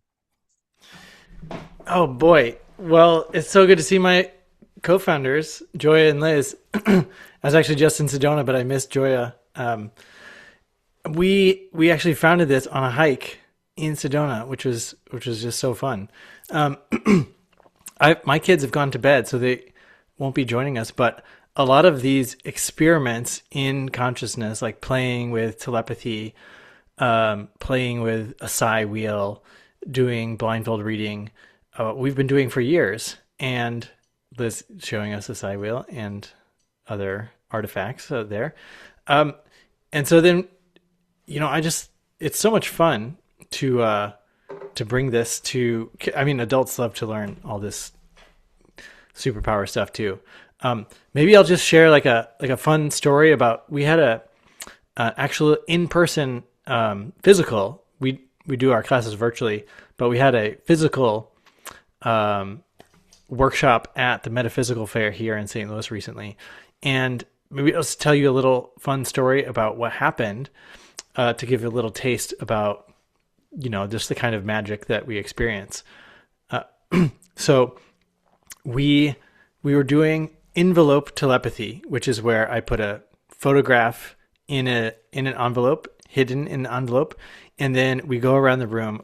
We open up our perception a little bit, and then we go around the room, and people say what they think the picture is. And oftentimes, if you know about remote viewing or telepathy, you're getting part of the picture. And in this particular picture is some children playing with a water buffalo somewhere in Asia. And some people were perceiving the jungle. Some people were perceiving the laughter of the kids. One person perceived the spray of the water. They're throwing water on this water buffalo. And so it was first of all a really cool teaching moment, because it shows that you're not just seeing the scene, you're not just seeing the picture, you're experiencing the whole event that's happening through your different senses. Some people were just feeling the emotion of the joy of the play. But there was one kid who was like, I am just seeing a guy in a purple shirt with glasses on. And we were like, well, that's fine. That's not what this photo is. Eventually I reveal the photo. We've like pieced together what we think it might be. And then I reveal the photo, and everyone's like, oh my gosh, I got the color, I got the shapes, or I got the, it's cool for them to see the reveal so they can see like how they were getting the information and how it matches with the picture. So we did it again. And the same kid was like, I see a guy in a purple shirt and glasses. Not the picture. It was these, the other picture was these other birds. Anyway, 5 minutes later, a guy in a purple shirt with glasses walks in the room. He's like, is this the workshop? Oh, I'm an hour early. And this kid was like, that's the guy that I saw. and everyone else everyone else was like, "That's amazing," and the kid was like kind of freaked out, but it was so cool because we were like, that can happen. Who knew that was going to happen? But there's like a 5-minute precognition that this kid experienced, and when we do this type of stuff, we never know what's going to happen, and that's why we call it a laboratory, because it really is kind of like a playful experimentation. We teach them skills, and then we turn them loose, and usually more than we expect happens. That's a beautiful, beautiful story. Thank you. Joia, I'm going to put the spotlight on you for a moment. What would you like to share about the wonderful work that you're doing? Well, firstly, thank you so much for having us here. It's such an inspiration to be amongst so many kindred souls here and doing such amazing work out in the world. And yeah, we're really excited to be able to help activate children's innate abilities, help to nurture what is already inside of them in terms of, the magic and the understanding of the unseen and all their capabilities that I've lost touch with as I've grown older and am now unlearning what I was conditioned with in school through raising my own daughter. Um, and every time we teach, I just think to what a magnificent difference it would have made for me if I'd had this kind of awareness of, of telepathy, of my dream, of the human energy field and the chakra system and how to heal myself and just how to expand our potential and our awareness and consciousness here on Earth. So, yeah, exciting. We love stories. What's a story you'd like to share, something that touched your heart that's taken place in the Quantum Kids Laboratory? I've enjoyed seeing, some children who really don't thrive. And who's this little angel? This is my daughter. You want to say hi? Hi, yeah. I think seeing children that don't thrive in traditional classroom environments light up when they are seen in a new way, and when they have the opportunity to explore skills and creativity and imagination that they're not given normally in a conventional school system. So I think it's really, really exciting to see those children shine. Thank you. All the future Omashars are who you're supporting along the way. Exactly. And I'm so happy that Joia mentioned some of us have spent a tremendous amount of time masking and unlearning that mask and relearning who we are and welcoming these gifts, turning them almost back on.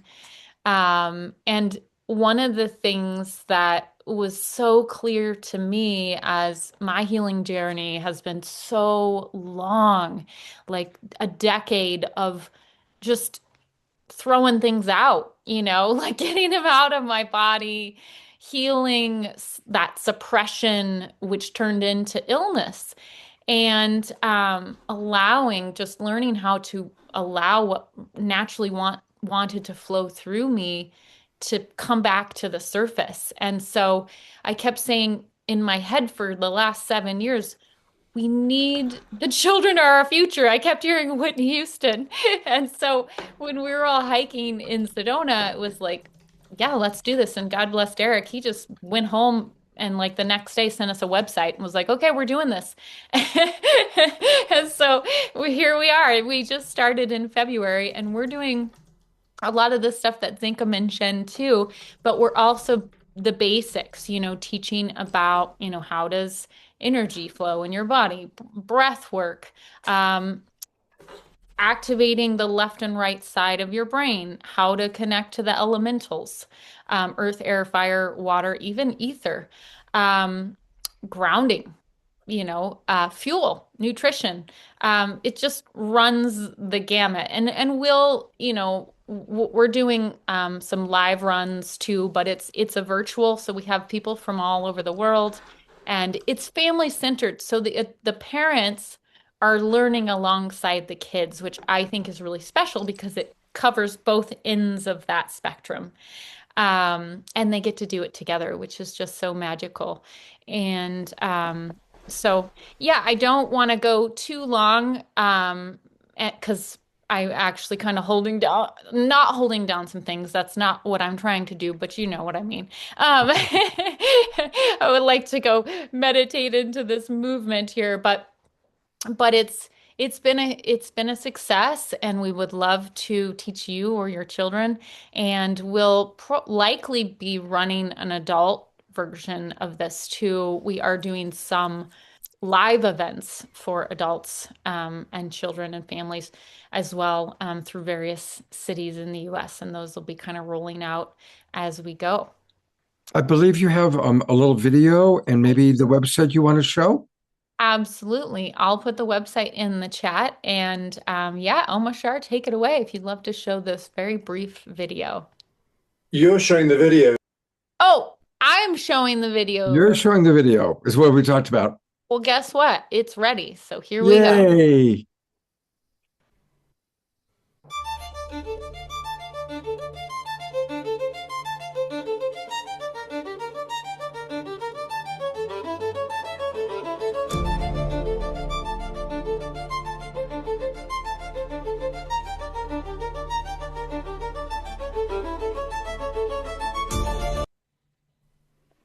Short and sweet.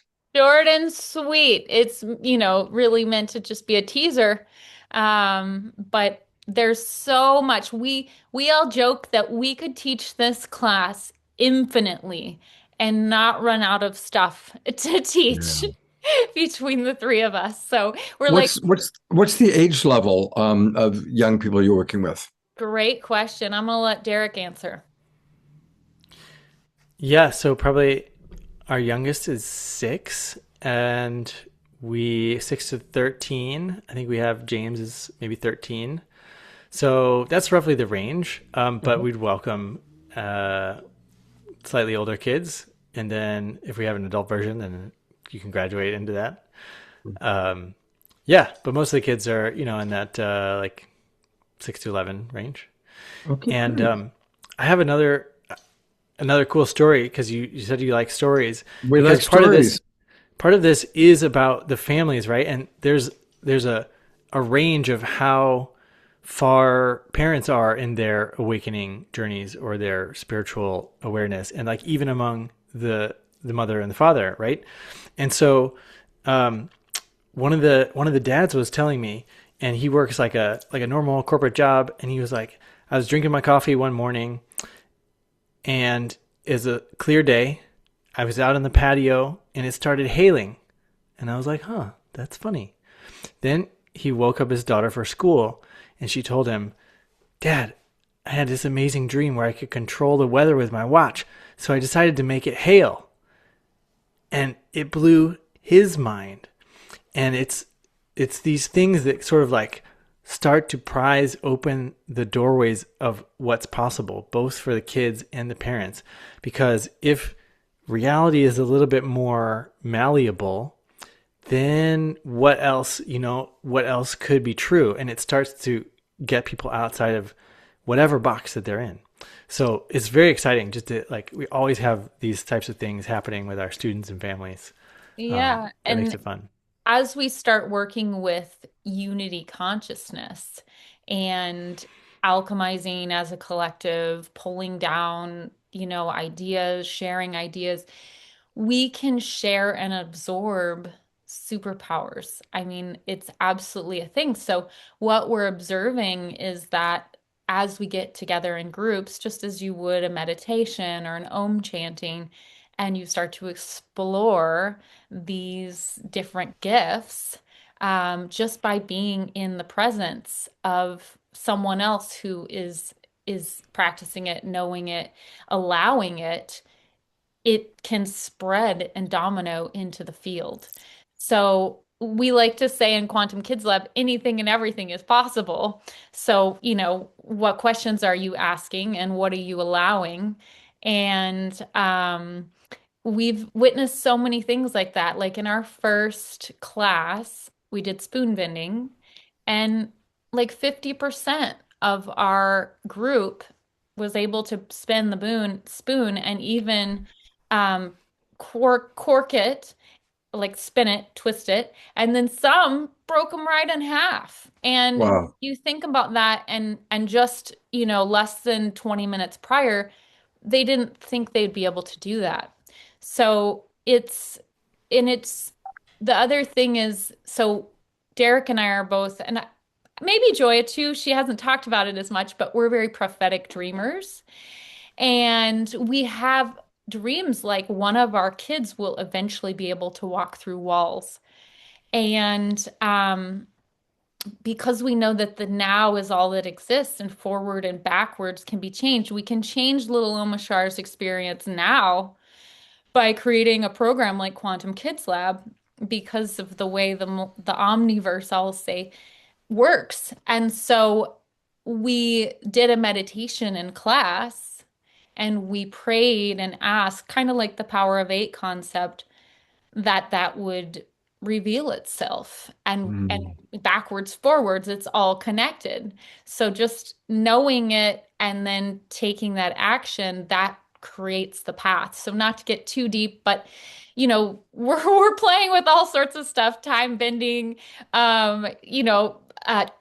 changing the weather like Derek talked about. So yeah, just a Okay. little about what we're doing. Well, to conclude, I'd love to hear a little more from Joia, since she hasn't had as much time to share. So, Joia, do you have another story you'd like to share, or something for us to know about the Quantum Kids Laboratory? This is actually Derek's story, but I really enjoyed hearing about it, where he and one of his children were having the same dream, which I thought was pretty amazing. And I think even just learning about coherence and what happens when we all come together and work together. I think even within our group, we're starting to just build a really beautiful sense of community and sense of tribe. A lot of the parents are coming with the same kind of worldview and perspective, coming together in an online community. And yeah, it's just really nourishing, I think, for all of us, for the kids and the parents, to learn together and evolve together. Looking forward to seeing what happens, seeing what grows from it this week. And Ayada, it is an online lab. It's online right now. And you guys had Elizabeth April, I believe, on. Yes, a few weeks ago. And she gave such an amazing talk about sensitivity in children and, tips for parents who are raising highly sensitive children. How to navigate that and how to help them blossom and support them. And yeah, as a sensitive person myself with a sensitive daughter, it was really, really beautiful to hear her insight. Oh yeah, she's a gem. We love Elizabeth. Well, here is their website. It's a little bit of a complicated website, so I'm going to read it slowly. People can write it down. courses.derekloudermilk.com/quantum-kids-laboratory. Might be easiest for people to just take a screenshot. And I put it in the chat too, Scott. So yeah. But for all of our friends who are watching on YouTube and Facebook, gotcha. Just take a screenshot. That way you have a picture of Elizabeth April, and that way you can see the URL, and definitely go explore what they're doing with the Quantum Kids Laboratory. Really exciting and just great work, you guys. And it's going to be fun to continue to watch as you all evolve. Thanks so much for having us, Scott. Absolutely. Thanks for being with us. And stick around because we still have some really fun stuff happening. I just recently met our next guest. Her name is Karen Green. I'm going to bring her up in a moment. I'm part of something called the Consciousness Club. And it's a really fun group of people. They are the people putting on the event tomorrow that I'm promoting, the UAP Con. And I met Karen through the Consciousness Club and realized, oh, wow, she would be perfect for tonight's show because of what you're about to see that she has created. And so where are you, Karen? I'm trying to find you. I'm right here. I'm right here. There you are. Thank you so much. Hi. I think Omashar found you before I did. Hey, welcome. So good to have you with us. Thank you. I am so happy to be here. I am just overwhelmed by, I mean, I feel like I've found my tribe for sure. I feel it's so nice to be with people who honor the resonance and the sacredness of kids' spirits. It's true. And in a moment we're going to see the beautiful work that you're doing. So let me tell people a little bit about you since this is your first time on the Awakening World. Karen is a tenured professor and director of the Mental Health, Social Services, and Addictions Counseling AAS program in Portland. And she was recently honored with a Distinguished Teaching Award for her impact in the classroom and her commitment to student learning. Over 25 years, she's been in the mental health field, and she brings clinical depth and real-world application to her work. Prior to her role in higher education, she spent 16 years as a school social worker, working closely with children, families, teachers, and administrators to support emotional well-being, behavior, and connection across school environments. So quite a history.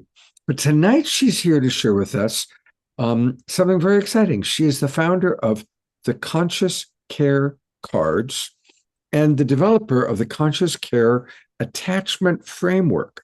And rather than me reading it, this last paragraph, I'd rather you just explain it to our audience.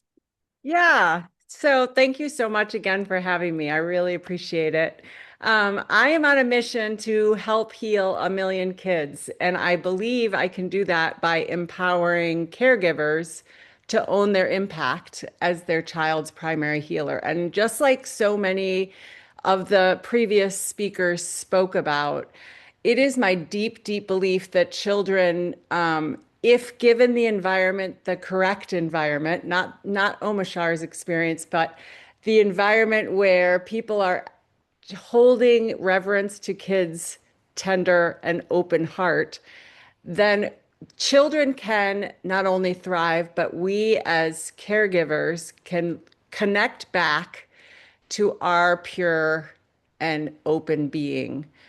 The attachment framework has in it, it has a box of 72 conscious games that any caregiver could play with the child to really get down on their level, crawl on the floor, do art, play like they're animals, do things that really kind of create the limbic resonance that kids need, that really, like, the health of the we becomes that health of the inner me. And so the cards kind of talk about what an adult can do to really create that environment that not only is shining the light on the child's beauty in their heart, but also really invites the parent, the caregiver, the teacher, the principal, whoever it is, the nurse, to really connect to their own ability to be present, their own ability to connect and ground in, to create that presence between the two of the child and the adult. And in secure attachment and using the research of neuroscience, we really understand that it's that emotional companionship, that ability to mirror and hold space for a child that helps them feel seen and heard, that will help them open bigger and bigger to their brightest light.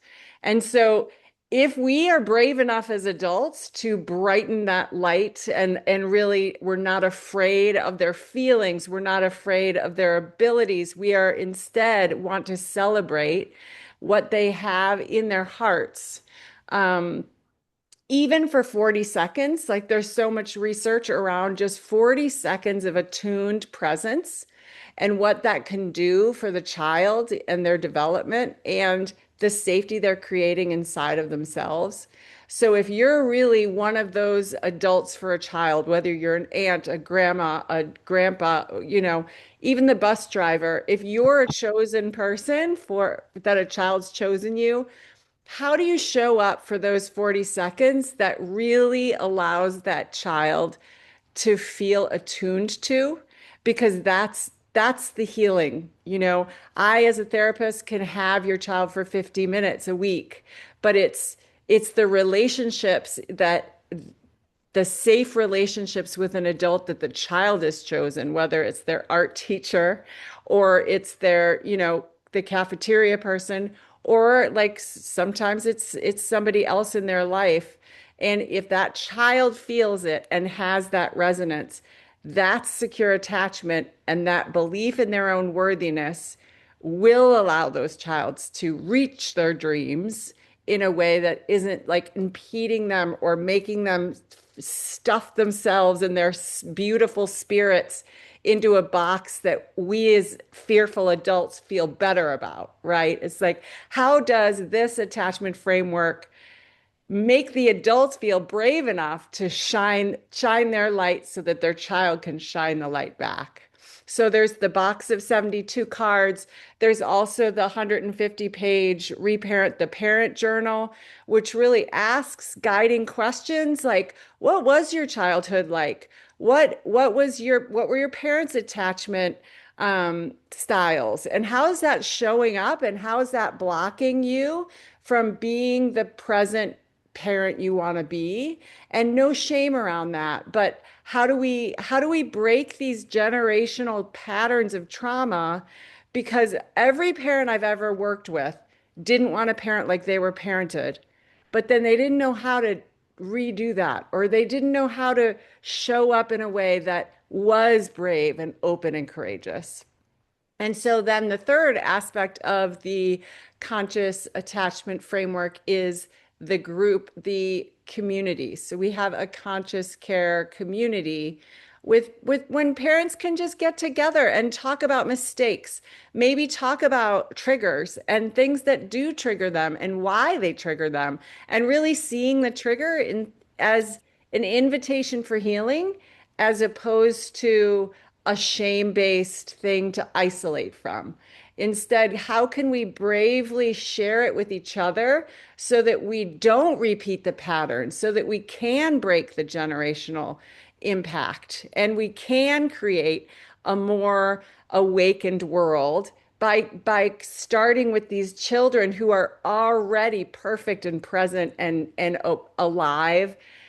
And it's us, it's the adults who are squishing them down and hurting them. And so I really believe that if we start with the adults, teaching them how to be present with themselves, teaching them what's going on inside of them that's making them project that fear onto that child's beautiful spirit, that's how we can actually break these generational patterns and really create securely attached children that know that they're worthy. So if they know they're worthy, they're going to choose a job that they can shine in. If they know they're worthy, they're not going to lean into addiction. If they know they're worthy, they're going to choose a partner that also shines and allows them to shine. They know what a respectful relationship looks like because the health of the we became the health of the inner me.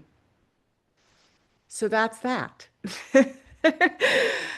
Let's just take a breath because what you're sharing is so profound and so important. And, I just want to acknowledge the passion that you and all of our other presenters that we've seen tonight, you all are so passionate about your work, and you all understand the incredible importance of treating children with the utmost respect and the utmost dignity. So thank you. Yes. I want to take people to your website, and I want us to learn a little bit about the conscious care cards. Now, the website for everybody watching on Facebook or YouTube, it's consciouscarecards.com. consciouscarecards.com. Of course, we've put it into the chat box, but consciouscarecards.com. And tell us about this little quiz that you're encouraging, or survey that you're encouraging us to take. Yes, so I am asking, so these cards ideally they work with 4 to 11-year-olds, so that's like the magic secure attachment time. And I'm really wanting to have use the research with my community around what is working, where are the blocks, what is keeping you as your child's primary person, what is keeping you from showing up? Because I do believe that it's not the children that need to be changed, it's the adults holding the space. And so what is the fear that are coming up when the child is sharing these emotions? And this emotional companionship, being really present with a child when they're having a large feeling brings up the adult, of course, has triggers around that and or blocks and or has an agenda to shut that down. And so I'm really asking, how can you slow down and not project that trigger? How can you take that trigger and go to the journal and write about it later? But what bravery and courage do you need to just be with the child right now? To reflect, to normalize, and to say, I'm right here. I don't need you to be different. I don't need your feeling to be different. I can be with you. We're in it together.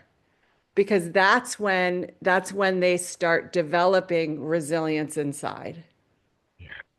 Beautiful. Well, I'm going to go back to your website for a minute because it's really quite beautiful, and I want to take a look at the cards. Yes. So, definitely, again, we're looking at consciouscarecards.com, and look at that beautiful pachyderm with the little mouse. Yay! And some of these cards are just really, really precious and beautiful. The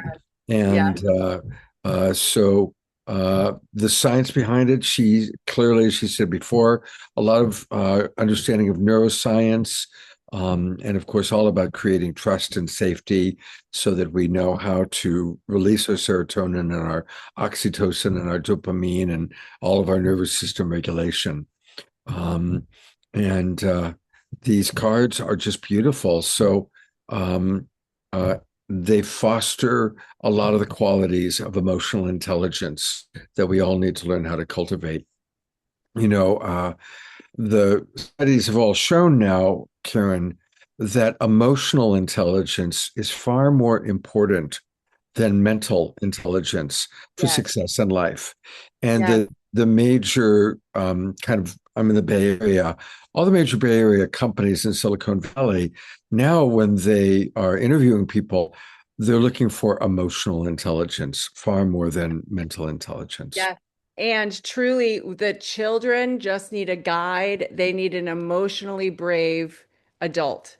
And so whether that, they're in the journal, there are emotional intelligence tests, and you can figure out what your emotional intelligence score is as the adult, but that score isn't fixed.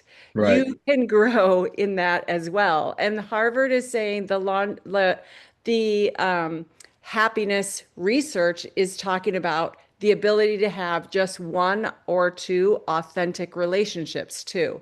It's not quantity of relationships, it's the quality of relationships. I know you know that, Scott. But that is a skill you learn with your first relationship. So you learn what an authentic relationship is by having an adult hold you in that way, in a way that is like, I don't need you to be any different. I love who you are right now. You're gorgeous the way you are. And your spirit is your spirit, and it needs to be celebrated. Well, I encourage everybody to go to the Conscious Care Cards. Karen, thank you so much for the wonderful work you're doing. And I look forward to seeing you in the Consciousness Club, seeing you hopefully on UAPCon tomorrow. Yes. Are you going to be able to be there? I am, yes. Great. I will see you there. And I see some of our friends from the Consciousness Club are here. And Great. there's some really wonderful comments coming into the chat box, so check those out. Okay, I will. Thank you so much, Scott. I really My appreciate pleasure. it. It's been Thank fun. you, Karen. Good to meet you. It's kind of an Oregon night, by the way. Karen is in Portland, Liz is in Ashland, and our final presenter for the evening is our very own DeArah, who's also in just outside of Ashland, Oregon. And of course, we've seen DeArah talk about spiritual diversity in education. We've done entire shows on that with DeArah. And so when I knew that I was doing this program, I said, well, we need to have DeArah kind of wrap it all up for us to make sense of it and to add wisdom of what she's doing in the world. So I am honored to turn it over to our very own DeArah. Thank you, Scott. Hello, everybody. I've got my alter ego as my name. Usually our alter egos are our spiritual names, but in this case, we're inverted in the best of ways. So I have my birth name, plus I have my ABCs. Karen, you inspired me with yours. And my ABCs, a master's in education, a master's in special ed, a certified clinical hypnotherapist, and also a certified spiritual counselor. They're just ways that I use to have validity to do what I was doing in the schools. And I do have my website to share. I'm finding I'm a little shy. I think I'm going to go to gallery view. So there we go. I started doing this work in the 1980s when I first started teaching. We had just had the harmonic convergence. Energy psychology was starting to come into play, which is basically the things that we're doing now. Only the world wasn't ready for that yet, and that got squashed. And in the 1990s, I started writing and created the Spiritual Diversity in Education program. Let me go ahead here and see if I can do this well. Okay, so there's so much here. So I too have a group for kids. It's cosmickids.earth, and doing a lot of the same things, teaching the kids the clairs, teaching the parents how to work with their kids. I've also, my teaching career, I spent 12 years working with gang members in the juvenile courts and community schools. And then I spent the rest of my 40-year career in special education and working with, gifted and talented, the whole spectrum. My thing is about whole person pedagogy, whole person education. And that's what I started doing with the spiritual diversity in education. This is a story here where I talk about a gal that I was helping in school. I've got a little writing here about what whole person teaching is. And then I've got a video here about why we need to teach spirituality in our schools. Because I found that there were the kids that we've been speaking about, all evening, and no one was teaching to them. No one was helping them see their gifts and that type of thing. Let's see. So I do have some stories for us, and let's see. Okay, so I don't often share a lot about myself, so I'm just going to do this really quickly. I'm currently getting a PhD in integrated health and wellness, bringing together everything that we're talking about, everything that we're learning, because my mission is to bring this into the public schools. It always hurts me a bit when, I hear the experiences like Omashar you had and so many of us had, because I've devoted my, entire adult life in education, and I know it's true. And a lot of the times when I'm doing my spiritual diversity workshop, one of the things that comes up is the wounding that the teachers have had too. So we definitely address that. Also, bringing in integrative health and wellness is restorative practices, restorative justice. Also, interfaith. The cover story for the spiritual diversity is how do we teach the kids to talk to each other about their different beliefs, and then creating space to go deeper to talk about the kind of things that we've been discussing tonight. When I'm working with the kids, I use shamanic astrology. That's what the SAMS is. I like to do the astrology chart for the kids and the parents to take a look at who they are, where their sun is, where their moon is, and how those dynamics make up part of their personality. And I share this with the other teachers as well. And then, of course, in education, we have socio-emotional learning, and those are all school acronyms there.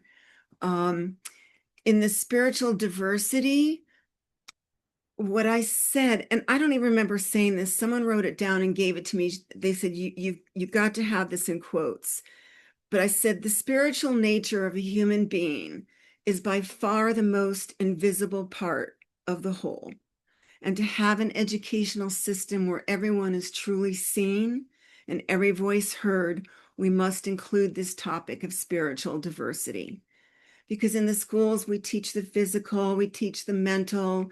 Thank goodness we started to teach the emotional. And now it's time to deepen spiritual understanding that is fully inclusive. So I talk about that here. And when I was playing with this today, and there's more, Scott would say, and yet there's more. So multimodality, making sure that all abilities are accounted for.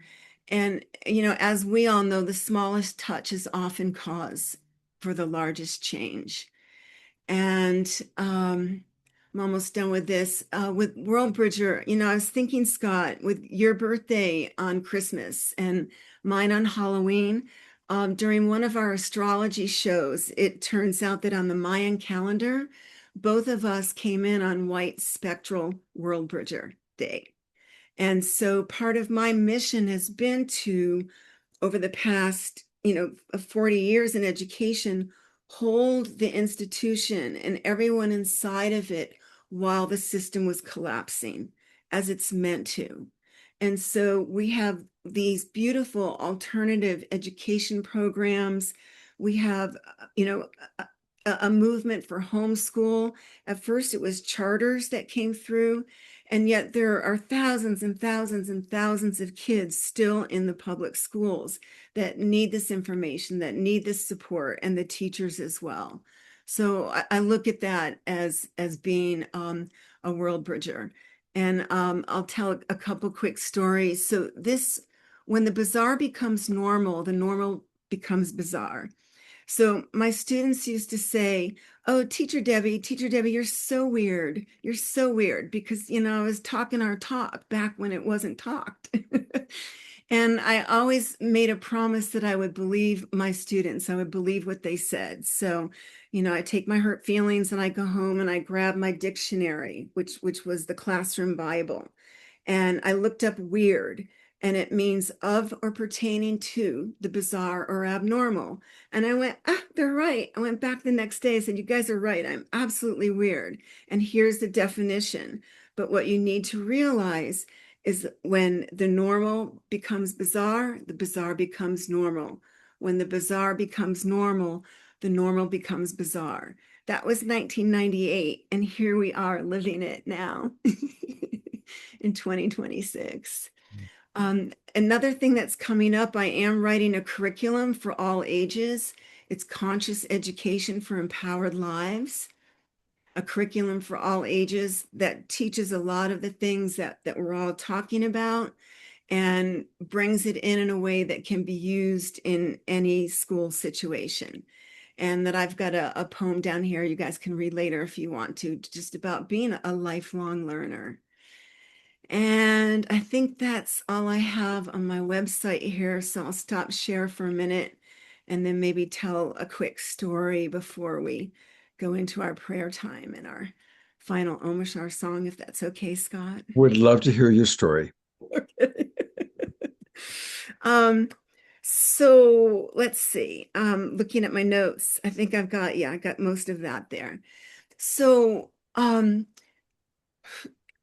using my own gifts and sharing who I am and was and empowering myself to show up that way was the first step. And then I started sharing that with the kids. So here's an example. I've got a kid in my classroom. We're working, we're trying to, get his credits up so he can graduate. We've got a stack of books that we just finished working with. And I said, hey, I said, in my mind, I go, Johnny, can you take these back to the library for me? And as I turn to speak out loud to him, he turns to me and he goes, no, you do it. And I'm like, what? And I said, did you just hear what I said in my mind? And he goes, yes. And I went, oh, now I know who you are. Now I know who you are. And he burst out laughing and it became such a wonderful thing. And then telling his mom. Okay, so his mom was another educator in the system, in the district. And I said, this is what happened today. And I told her the story. And she said, Deb, this all makes sense now. She goes, when he was 5, we were walking hand in hand down the street.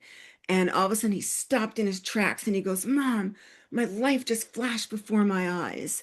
And she didn't know what to do with that. So I started teaching her about the clairs, claircognizance, clairvoyance, clairaudition, all those things.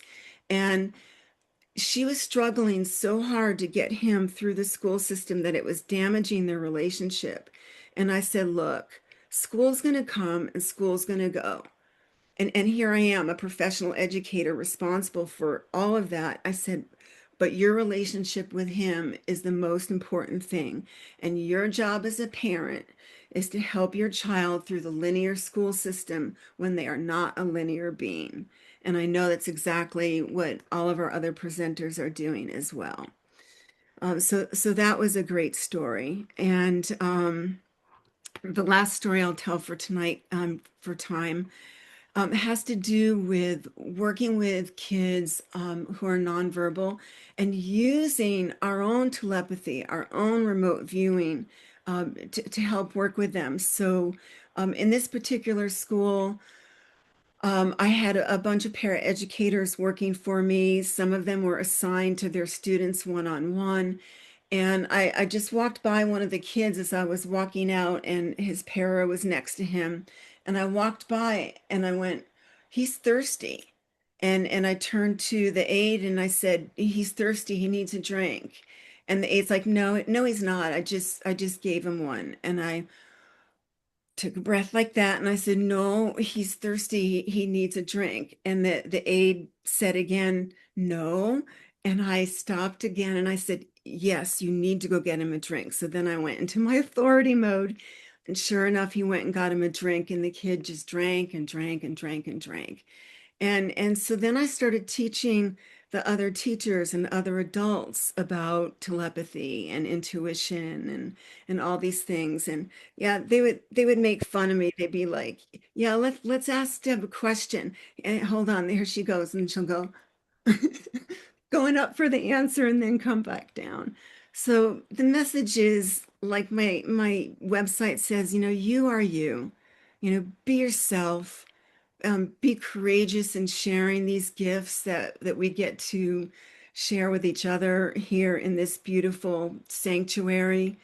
And, I'm looking forward to working with the state of Oregon. I was able to bring the spiritual diversity and education into the schools as professional development training for teachers, like literally listed on the site for credits and things. And so I'm looking forward to bringing that into the state here and then see what happens next. So beautiful. Thank you. There's so many comments that have come in. I'm just going to read a couple of them. And then before we do prayer time, I'm actually going to share a little bit of what Reverend Jeffrey has turned us on to. But Dorina Joy, our friend from Ecuador, writes, I'm so inspired by all of these amazing sharings. There's no age limits for telepathy, blindfold sensing, reading, and so many other so-called paranormal abilities. Why not learn them now? Children and adults, and even our pets. Absolutely. And Scotty Satori writes, so awesome of you, DeArah. Kath Thomas says, DeArah, you are so brilliant. I want to take your classes. I'm so in love with you so much. Christy Michaels writes, great job, Deborah. Bonnie Russell writes, wow, DeArah, I'm so impressed with your wisdom as an educator and dealing with the parent as well as the student. Tracy Powder points out that weird takes us to wired, electrical, right? And she says, beautiful sharing, Deb. Karen Green writes, beautiful work, Deborah. George Noble writes, that's a great name for you, Weird Debbie.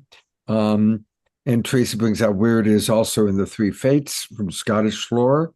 And finally, Susan Bloomquist writes, magnificent DeArah. I'm so proud to know you. What a career and warrior for children all these years. So take a breath for a few moments and we'll come back to you for prayer time.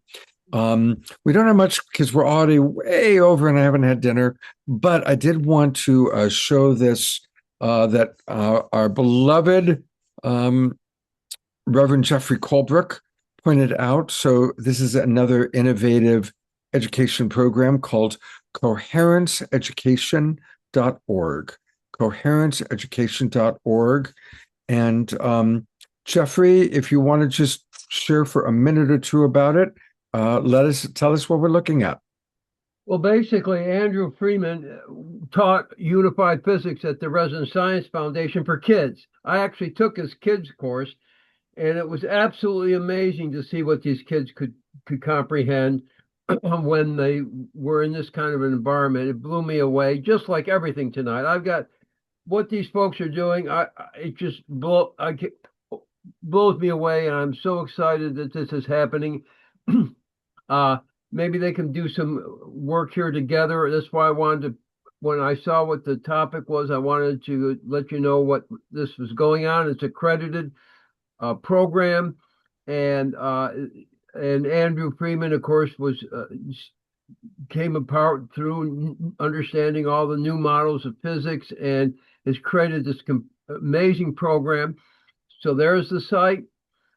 Check it out. Maybe and people can work together. But he's doing an amazing job. And thank you for letting me share that site. And thank you, Scott. I put it in the chat, and people can check it out themselves. Great. Thank you so much, Jeffrey. I always appreciate everything that you bring to the awakening world, including those great dance moves of yours. Okay, I'm going to turn it back over as she changes caps from educator to our prayer mistress. Here again is DeArah. Thank you, Scott. Thank you, everyone. First, I want to bless all of us in the Zoom room and all those listening to our show, sending that love and light out to all our families, all our communities. And I'm sending this up to the children who are yet to come in and to all the galactic families, and letting them hear and see what we are doing, what we are holding space for. And then bringing up again all the children, the education systems here on the planet. May we pray for the systems as they rightfully begin to crumble and shift. This time has been prophesized. Anything not built in integrity shall fall. And we are here to help hold the space while all the shift takes place. Blessings to all those in the school systems near and far.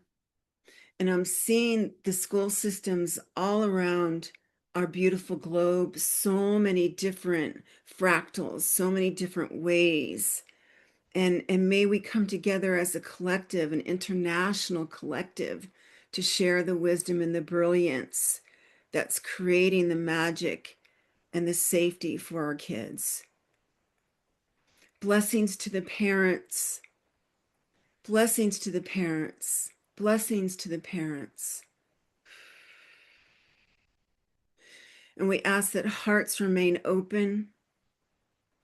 We ask that money continue to flow. And we ask that this hope that we've co-created tonight, that we know is true, spread out into all those dark areas needing the light. Sending more blessings out into our tribe for physical healing, mental, emotional, spiritual healing that we all need, blessing our own inner children. And of course, our pets. All the flora and fauna, everyone's wanting to be included. And the stars and the sun and back down to our earth. And so it is. Thank you. I'm also going to bring Piper Dellums up because Piper has a special prayer as well. Piper, you are on camera. Hi, thank you guys so much. This has been extraordinary. I turned my camera off a little bit so that my dog can jump on me, but thank you so much. I do have special prayer requests for my students. I only have 4 more weeks there. The school doesn't really have funding to continue with unique programs, but my students are dealing with some extraordinary issues, and that includes the 2 angels that you met this evening. Parents that are DACA are now being almost forced out of the country. We have a lot of my students who are fearing deportation of their parents. Lexi being one of them. Her mother did call right after we ended our conversation. She was crying and thanking all of you and asking for prayer for this situation. Also, we have a number of parents who are incarcerated. A lot of my students have been removed from their homes because of neglect and abuse. I have students that are homeless. It's an inner city, very impoverished a community with lack of funding and support.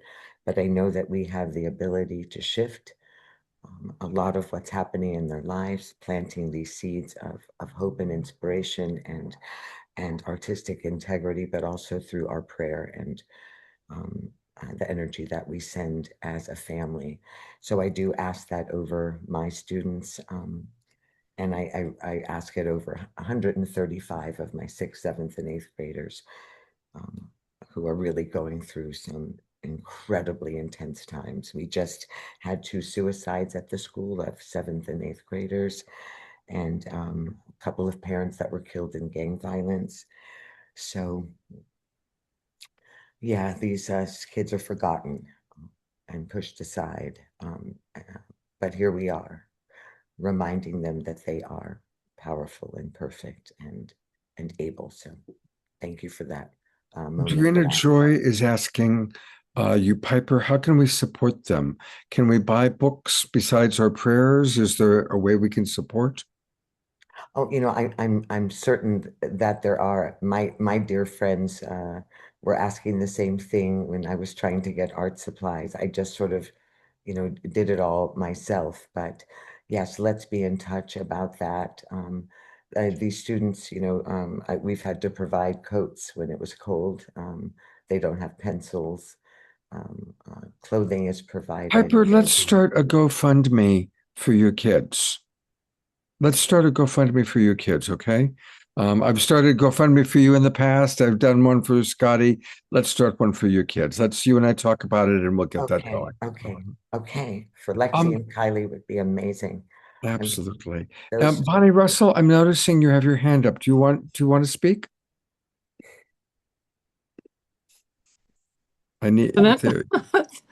Hi. No, I'm fine. Oh, okay. You had your electronic hand up. Sorry. All right. Well, while you're here, we love Bonnie. Lots and lots of love to Bonnie. All right. All right. Whoops. There we go. There we go. Remove spotlight. Piper, thank you. Beautiful work today. Thank you. Well, what a show. What a show. A reminder, everybody, please do come to UAPCon tomorrow. I hope to see you all there. Please do fill out the little questionnaire at lovecoachacademy.com. And please do support our beloved Scotty Satori. And to close out what's been a really wonderful, wonderful show, I'm going to turn it over to my co-host, my partner in joy, our beloved Omashar. I've changed like a butterfly. It's something very new. I'm feeling so alive, and yes, it's true. Nothing is the same. I'm bigger than before, and yet I know that I am still a child without a care in this new world, and so connected to you. An innocent new life, a heart so true. A dream that seems so far away is living here in me, freeing all the pain that paved the way. There's nothing in the past has opened up the door, and now I know that I am still a child without a care in this new world, and so connected to you. An innocent new life, a heart so true. La la la la dum, ba la la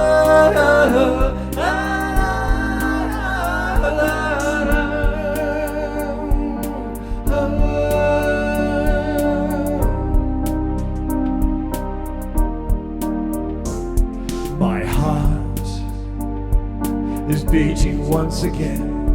I'm feeling so secure, and yet I know that nothing's like before. My mind is now at peace, no need to know the way.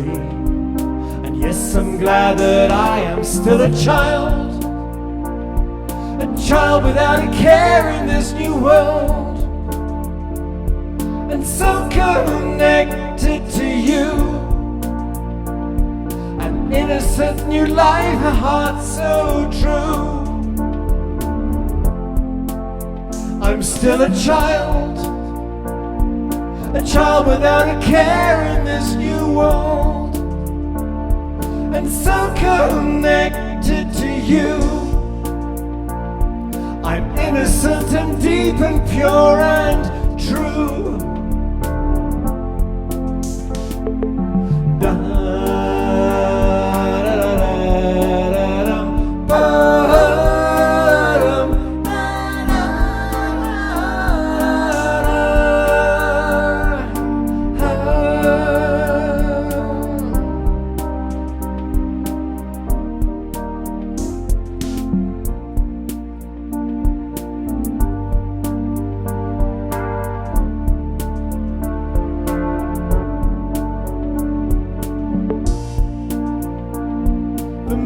Of love has opened up that door.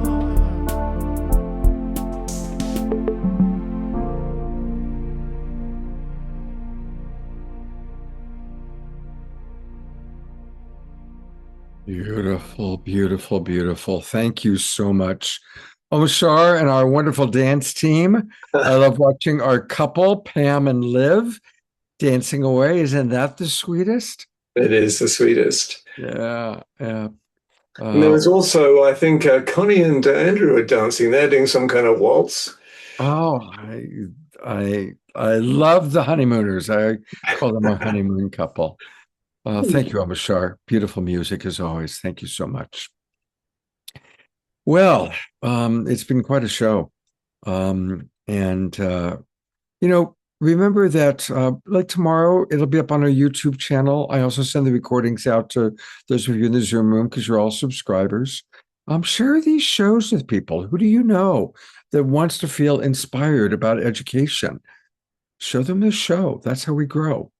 Want to let you know what we've got coming up on Wednesday. It's actually interesting given the topic and what came up tonight. This is kind of the flip side of it. The vulnerability of psychic powers is going to be our topic on Wednesday night. And all three people, Karina, Bridget, and Hannah, had extreme psychic abilities at a very early age. And it's been a challenge. It's been a challenge as children, been a challenge as adults. So it's kind of funny. Both these shows kind of evolved very recently, quickly. I hadn't planned to do them back to back. But it's kind of funny how those things go, isn't it? So anyway, please do join us on Wednesday. I know that many of you will be able to relate because I think the majority of people watching this show, that whether you're in our Zoom room or on Facebook or YouTube, you're still learning how to work with your psychic abilities or your what makes you weird. I think we're all weird. I'll close out with a wonderful story about my father. I was blessed. I had a wonderful father. He was very, very wise and very funny.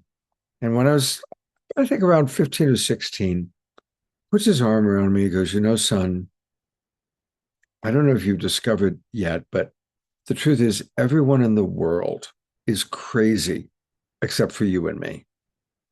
And frankly, son, as you're getting older, I'm wondering more and more about you. And that was my classic dad's humor. And the truth is we're all weird. We're all crazy. We all have whatever it is, we're all unique, strange creatures from different worlds, different planets. And so let's celebrate that. I think it was one of our children today who, wrote, that beautiful girl who works with Piper, about not changing herself, loving the color of her skin, not changing herself just because somebody else has a problem with it. Out of the mouth of babes. Thank you, DeArah. Thank you, Piper. Thank you, Karen. Thank you, Zenka. Thank you, Liz and Derek and Joia and Jerry Anderson and Omashar and everybody. Have a wonderful, wonderful weekend. Tomorrow is Sunday. Make it sacred by seeing the divine in all. And I hope to see you all on Wednesday night. Good night, everybody.